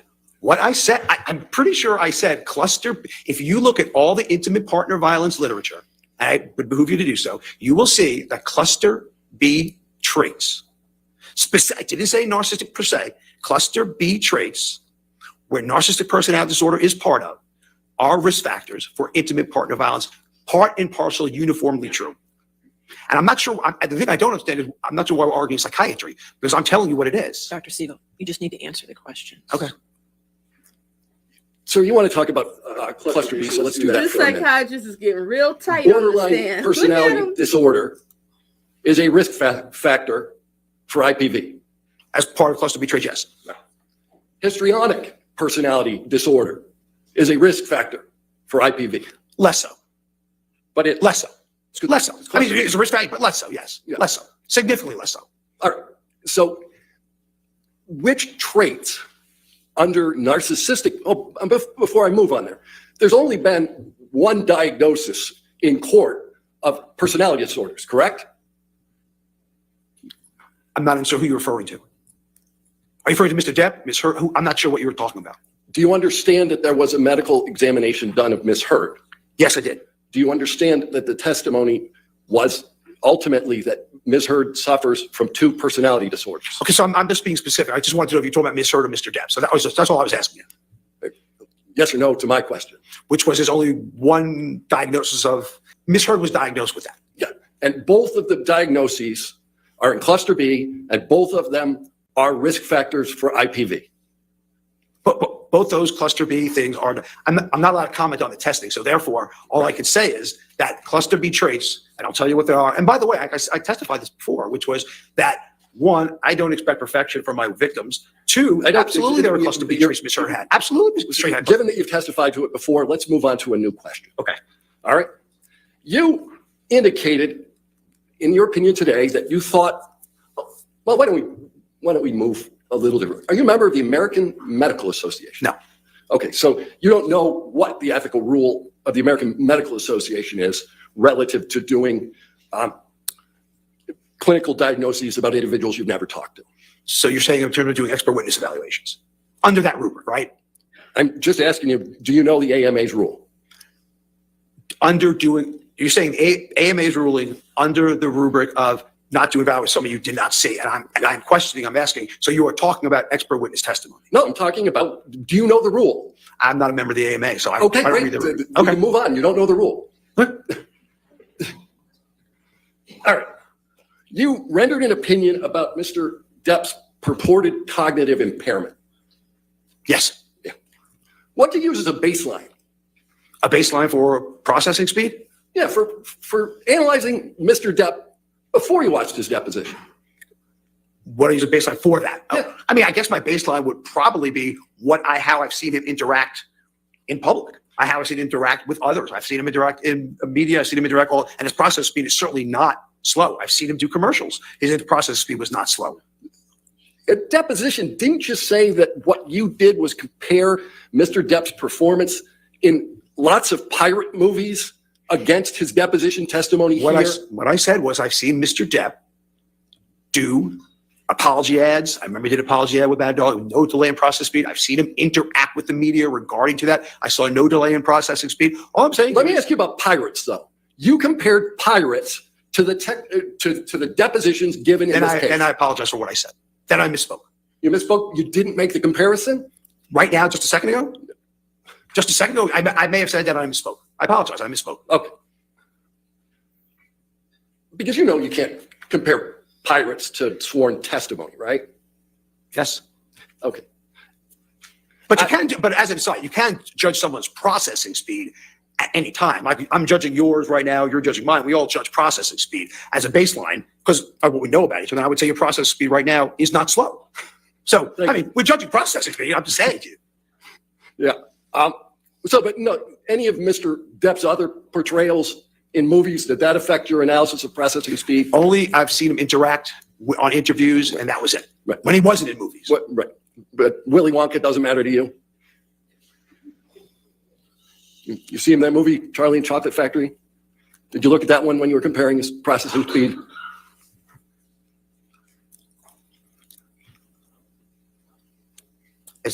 Do I have to answer that question, Your Honor? You have to answer questions. Yes, sir. No, you'll be happy to know I This didn't is see Willy hilarious. Wonka and I didn't see 21 Jump Street when it happened or whatever it was about. No, I did not. All right. You made a very kind admission, I think, early on in your deposition, that you're not claiming to be a better actor than Mr. Depp. That's correct, isn't it? 100%. All right. But with respect to acting, you know that actors actually rehearse for their parts and work on the language, diction, timing of their dialogue as part of that rehearsal? If you say that, I'm not an actor, so I don't know what goes on. I can't tell you. I have no idea what goes on in acting. Okay, but you don't know enough about acting to know whether actors rehearse? Sir, I am not an expert in acting. I have no idea what an actor does. Okay.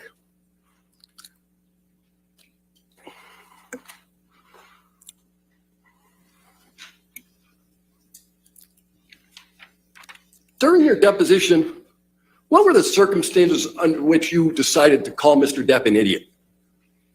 Under somebody call Mr. Depp an idiot? Yeah, you called Mr. Depp an idiot in your deposition. Oh, I think, okay. So I think it was in the context. I think it was in the, you probably should read the context of it, because I think the context was, and I'm trying to think back, okay? And what I thought it was related to was if you're coming to some deposition, okay? And again, I'm thinking back, so you have it in front of you. I don't. So I'm thinking back where he's coming in from Europe for a deposition, video deposition that he gave, and he took it overnight the night before. And what I think I said was that if you're going to do a major thing toward a trial that you're involved with, I think you'd be an idiot to come in the night before. All right. So I didn't call Mr. Depp an idiot. I certainly called that planning an idiot. I didn't call him an idiot. So the words, so I mean he's an idiot, are mistranscribed? No, I'm sure. Again, if I said it in that, if you're just reading one line, one snippet, I'm sure it was in the context I just said. But again, you have it in front of you. I don't. Yeah. Is idiot a professional opinion? I wasn't writing a professional opinion. Yeah. Is it a psychiatric opinion? And that follows the Goldwater Rule. How does it follow the? I just said that I'm not rendering a professional opinion. I just said idiot. That's not a. So idiot is not a professional opinion. Mm-hmm. Is it your practice to describe people as idiots? In my practice, in my practice, no, I don't describe my clinical cases as idiots or patients as idiots or victims as idiots. No, sir. But you sat for a deposition in this case and described the plaintiff as an idiot, correct? You gave me 9 hours of deposition, and if I said the word idiot, it was an idiot in planning. It wasn't making him an idiot. I don't know Mr. Depp's IQ. I don't know his overall functioning. So therefore, if I said it, it was an idiot in planning, which is what I meant to come across as. All right. So you did say you don't know his overall functioning, but you made some testimony today as to some evaluations you made relative to his functioning. You would agree with me that it's probably a good idea to think about the questions that are asked you in a court proceeding before answering them. Am I allowed to answer that question? Yes. Okay. So what I meant by function, what I said by function, I believe that his agent reported how late he was showing up to every movie while the cast is waiting for him. I believe that would be an impairment. If I showed up late for that, I would not be here right now, would not have a job. Okay. I believe the thing was in terms of balking out of treatment for substance rehab that his doctor is prescribing for him. So if you're asking me if that's an impairment of functioning, I would say I'm very much substantiated in that. I'm trying to understand how you got to this notion of cognitive decline. And I thought it was based at least in part on the manner in which he testified. I'm sorry, what? On the manner in which he testified. On the manner, I'm sorry, I'm not being difficult. I can't hear. I'm sorry. On what? I was asking you about the cognitive decline testimony that you made. Yes. And it was my understanding that at least a portion of that testimony that you rendered was that you derived some evidence of cognitive decline from the way Mr. Depp testified. Yes. Okay. And that's what I said, yes. Right. And so all I'm asking you is, don't you think it's a good idea when you're in the middle of a court proceeding to answer questions carefully? Again, professionally, we diagnose patients with a neurocognitive disorder by gross evaluation all the time with cognitive. On the thought that, again, age normal controls, I'm just saying, age normative controls does not put a 58-year-old gentleman at that processing. That's all I'm saying. That's all I said. And you derived this without ever once talking to the man. Me directly talking to him. Because we know how I derived it. So you're talking about me directly talking to him? Yeah, you never talked. No, I've never talked to him. Right.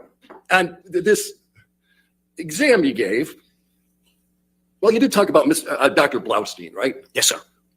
And you understand that the entirety of Dr. Blaustein's medical records are 12 pages of handwritten notes. The important part was what I said. For me, as an example of cognition, which I'm trying to prove, which is what you asked me, the important part was what I said. And that was irrefutable. The important part is that he gave the mini mental status exam? Yes, sir. All right. Let's talk about the mini mental status exam. Scored on a 30-point scale, right? Yes. All right. And it's an exam that basically is most often used for Alzheimer's, dementia, those kind of testing. It's an exam that tests cognition in all psychiatric illnesses, not just Alzheimer's. It was made for dementia for Alzheimer's, but has been the standard for testing cognition in all psychiatric illness, substance use disorders included. Okay. Now, there is an element of that exam that requires drawing, correct? Yes. So you don't know what drawing Mr. Depp did or whether the drawing should have been fully scored. I wasn't questioning his visual or spatial perceptual skills, which is what that does. Right. And you don't know what score Mr. Depp received on the exam. I was very specific. I know 3 words, not remembering at 5 minutes. That's all I said. 3 words, not remembering 5 minutes, and he remembered one of them, right? From what I'm saying, he didn't remember any of them. All right. Memory on the exam. Out of the 30 points, what's it worth? 3. 3, right? Memory is 3 out of the 30. Yeah, memory's 3. Okay. But again, the memory section in and of itself tests memory. That's the only question that tests memory. Only section that actually tests memory. So the memory section tests memory. It's the only section you testified about. And for all you know, that with respect to the exam that you're relying on, Mr. Depp scored 27 out of 30.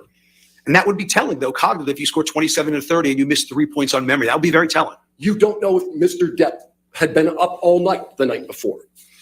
Again, you wouldn't expect to not recall any words at 3 minutes unless there's a cognitive issue. You don't know if Mr. Depp was high. And again, now that could affect memory, but I'm not refuting that. I'm not refuting that at all. He could have been high, he could have been drunk, he could have been using cocaine, and that would absolutely affect his memory, which is what I said. Yes, you're right. So ultimately, you have no idea what state Mr. Depp was in at the time he took the exam that you're relying on. Short of what you just said about drugs and alcohol, okay, there shouldn't be a reason why a 58-year-old also with strokes and other neurocognitive conditions. But short of that, there shouldn't be a really good reason why someone at that age shouldn't come up with at least one. But an answer. But wait a minute, you started that question with short of drugs and alcohol and spent 35 minutes talking about his use of drugs and alcohol. Isn't that right? Oh, I'm agreeing. I thought I agreed with you. I think I agreed. I said that drugs and alcohol can absolutely affect cognition. I'm not sure. Yeah, I agree, but I'm not sure if that's a problem. I agree with you on that. All right. So you don't know one way or the other how he scored on the exam. You don't know whether he was at the time on drugs and alcohol, but you're going to rely on it in your testimony to say that he's cognitively impaired. Which is what we do in clinical medicine, sir. Okay. You rely on tests that you don't know when it was administered, you don't know the score of the test, and you don't know the state of the person being tested, but you're going to rely on it anyway.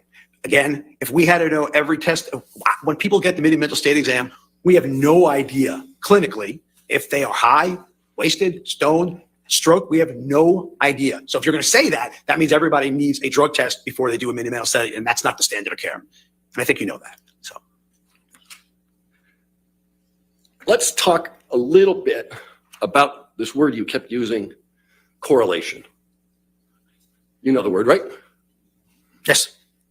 Correlation and causation aren't the same thing, are they, sir? No, they're not the same thing. No, how are they different? Correlation is consistent with causation, is direct link. Can you say that again? You were so fast I didn't hear it. I'm sorry about that. Correlation is a risk for something happening. Causation is a direct link. Right. So just because something's correlated doesn't mean it's going to happen. 100%. Right. 100%. Like lung cancer, for instance. Smoking is very highly correlated with lung cancer, right? Yeah, and there's certainly a link to lung cancer and smoking. Right. But not all smokers get lung cancer. Not all smokers do. No one, like I said, no one fits the curve perfectly. Right. And you made repeated testimony to all of us. All of us do this. All of us do that. Hmm? Your suggestion about all of us is you're just looking at the world as a sample and not at any particular individual, correct?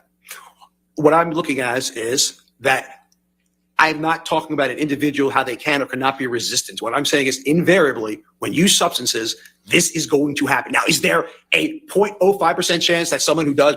Absolutely there is. But is that medical degree of certainty? Absolutely not. A 0.05% chance of what, sir? Of eventually developing symptoms. If you're using excessively, eventually you're going to develop symptoms. Right. But risk factors tell us nothing about any one particular individual, do they, sir? No, again, risk factors tell us nothing except that if they have it, they're at a higher likelihood of developing it. That's right. what it tells us. But you did a whole litany of risk factors relative to IPV. Yes. Right. And none of those risk factors tell us anything specifically about an individual. Other than they're at higher risk. Right. Right. So someone could have every single risk factor for IPV and never commit IPV, right? It would be, again, if you're going to say medical degree of probability, the answer is they will. But if you're saying uniformly, the answer is no. Right. IPV can occur without substance abuse. Oh, sure. Someone can abuse substances without ever perpetrating IPV. Again, absolutely. But again, you are saying different than what I said. I did not say abusing substances. I said substance use disorder. There's two different things, because there are surely people who use substances that do not engage in any violence, do not become psychotic, nothing at all. So and that's absolutely equally true of people who have substance abuse disorder. There are certainly people who have substance abuse disorder who don't commit IPV, correct? They are saying people who have substance use disorders, the majority of them, over 50% do. So over 50% do. So that's medical. The answer is yes. As you said, not everyone who smokes gets lung cancer. So there are significant numbers of people. You said it was over 50. So you'd say 40% of the people who have substance abuse disorder don't commit IPV? And those are the ones that do not have IPV risk factors, right? So we're talking about people wait a who minute. don't. Isn't substance abuse disorder and IPV risk factors? Oh, yeah. These are other people that don't have other risk factors, right? But again, we're talking about people in general. You don't know anything about any particular individual as to whether anybody's going to commit IPV. If statistics follow through, all we can say is more than 50%, 70% will. If you combine more risk factors you have, the more likely you're going to develop the illness. If you smoke cigarettes once, that might not correlate to lung cancer. If you smoke it chronically, that might. So Right. that's So all we're I'm saying. talking about individuals here. You either have lung cancer or you don't, right? If you're smoking. Right. You either commit IPV or you didn't. I mean, yeah, you either did or you didn't, yes. Right. So you took some issue with me because I was asking about substance abuse generally, and you wanted me to talk about the disorder.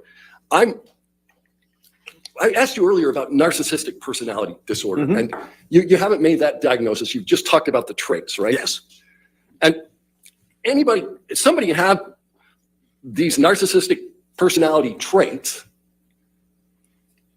and substance abuse disorder and never commit IPV, right?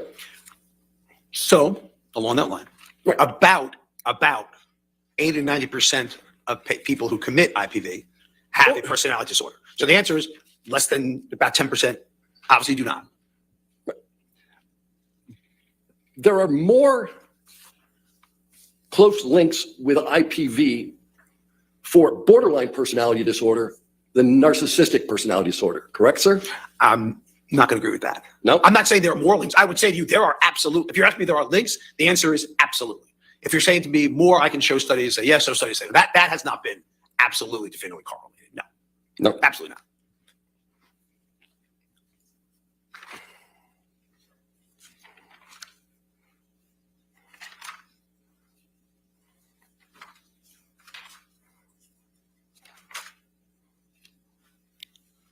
MDMA. What is it? Ecstasy. Yeah. And what's the normal dosage of ecstasy for people who use ecstasy? Again, I couldn't tell you the quote unquote normal dose because honestly speaking, no one knows what they're getting when they're using it, right? It's not regulated. So, But the effects of ecstasy enhance sense of well-being? at low doses, the answer is yes. I'm going to gather when you're using it at higher doses and develop tolerance, you develop the sympathomimetic effects, which are not so enhanced well-being. Increased extroversion, that's a symptom? Again, at low dose, you are 100% right. At low amounts, you are 100% right. It is an entactogen. We feel closer to people. That's what people who use it say. They feel close to people, warmth to people, 100%.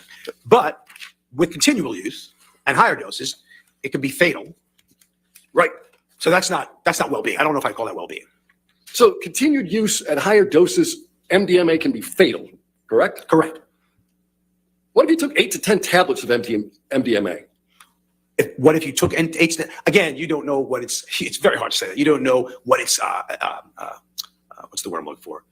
Contaminated with, okay? You can't just say, hey, let me just take 8 to 10 pure ecstasy and see what happens. That's not gonna happen. So what I would say to you, again, because substance abuse are unpredictable, they are not regulated, no one knows what they're going to. No one absolutely has any idea whether it's going to cause this empathic entactogen effect at very low doses, or is it going to cause the sympathomimetic, increase, consists like a stimulant, like cocaine, something we talked about like that. No one knows what's going to happen. It's not regulated. And no one knows if you're using with other substances either, like other stimulants. Or if you mix it with alcohol. Or if mixed with alcohol. No one knows if it's going to be potentially worse. Right. But this is a potentially lethal combination. 8 to 10 MDMA tablets and alcohol. This is a potentially toxic combination. Right. Can it kill you? Yeah, I mean, it is a potentially toxic combination. That's true. Ever heard of someone cutting off their own finger on MDMA? Have I ever heard of it? Yeah. No, I can only give you one example. Hadn't seen that one before. Okay. So, Cerakwell. That one puts you to sleep, right? If you want a phrase of barbiturate putting you to sleep, then the answer is yes. Yeah, you heard Mr. Depp talking about sometimes being on the nod, right? And again, I think I explained Cerakwell very well this morning. Good. I'm going to ask him a few more questions. Oh, okay. Okay. All right. You kept making references to street value. Why were you doing that? Because that's why people with substance use disorder use quetiapine and Cerakwell. Say it again, I'm sorry. That's why people who use quetiapine or / Cerakwell it sells on the street because it's so barbiturate-like in effect. Right, but you said that Mr. Depp had a prescription. There are many substance use disorder patients who have prescriptions for Adderall and quetiapine from their doctor, and that doesn't mean they're not getting high out of it. That doesn't take much. Doctors like to believe what patients have to say. They're not going to go in there being expert witness testimony. All I'm telling you is that in people who have substance use disorder, it is not uncommon. And the thought was initially that because quetiapine was not addicting, that it's safe to give in people with substance use disorders, when in fact, we absolutely know it has street value. Absolutely know that for a fact. Right, but my point about this is you made a bunch of testimony about street value, but you knew at the time you made the testimony that Mr. Depp, in fact, had a prescription. He also had a prescription for oxycodone and roxicodone. Does that count? Because that's also probably not a good thing. Just because you have a prescription doesn't mean that Mr. Depp would agree with you it wasn't a good thing. Just because you have a prescription doesn't mean you can't abuse it. No, I'm not suggesting you're abusing it. I'm just wondering why your testimony was in any way tied to street value when every single drug you referenced, Mr. Depp had legally. Again, you can have prescription substance abuse, and we know that, correct? I shouldn't be asking that. We can have prescription substance use disorders, and that's not uncommon if you look at the opiate epidemic that we're living in right now. We can have that. That's not an uncommon thing. Unfortunate, but uncommon. Not uncommon. So, Cerakwell, I think you described as a sleeping agent when used off-label. When I saw what? Sleeping agent, Cerakwell, when used off-label. When used off-label, it's used. I can be used sleeping agent. Yes. Right. So, Mr. Depp's use of Cerakwell could account for some of the photos we saw in this trial where he's asleep in a chair. Again, what I would say to you is that if you have a substance use disorder, you are using it to be knocked out. Yes, I agree. But I'm not sure at the end of the day if she had vomitus over you either. I've never seen Cerakwell do that. So when he was passed out in the chair, he also had vomitus over him. I've never seen Cerakwell do that ever. Neurontin is another one of the drugs you testified about. That one's also prescribed, right? Yes, it is. And what's the prescription for that? What's it used for? And what's its indication or what's its use? What's its indication? I mean, its indication is for seizures. It may have one pain indication. Again, I'm not a neurologist, so I can't tell you exactly if it does, but it's chronically used off-label for pain. It's used off-label for anxiety. Right.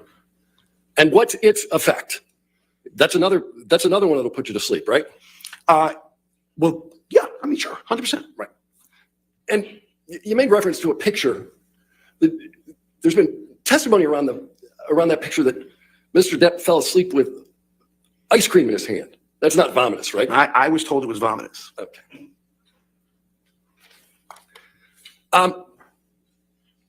You talked about the fact that Mr. Depp indicates that from time to time he uses an earpiece. I read that, yes. Okay. Did you read the testimony of Mr. Wyatt, who told you what was being pumped into that earpiece? Yeah.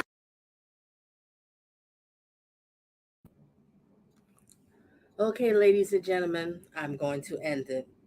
This one's a long day today, but I want to show this part. I want to do a recap on this one with the with this this psychiatrist. Oh my gosh. So I'm glad that everybody was able to be here. And did everybody vote? Did they get the votes? Did everybody only got 2 votes? Okay, 2 votes. Do you feel this doctor is a nut? Yes, big time, 100%. And the second one was no, he's on point. Nobody voted for that one. So tomorrow I will be streaming it in the morning while they at court. And what's the name? Something Moss. Oh gosh, one of Johnny Depp's ex-girlfriends that he had years ago, I believe in his 20s, and she's going to be taking a stand. If I'm correct, I believe it's supposed to be Wednesday. So that's going to be interesting. Kate Moss. Kate Moss. I think that's the name, Kate Moss. Did he ask him what the comb was used for his hair? This hair is just driving me crazy. I'm like, can somebody say break and take him to the back, throw some water and slick it down or something? Oh my gosh, it's insane. But thank you everybody for being here this evening. And like I said, I'll be streaming in the daytime, so you can come in, pop in and out.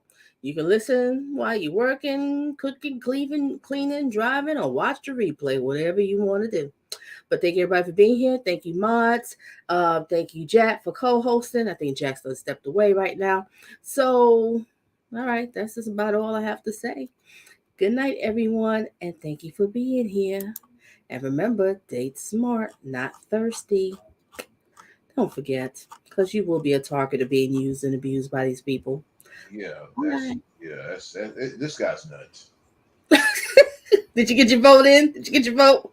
I'm on the StreamYard. Oh, okay. All right, gotcha. All right, well, I'm gonna end now. Good night, everybody. See you tomorrow. Bye.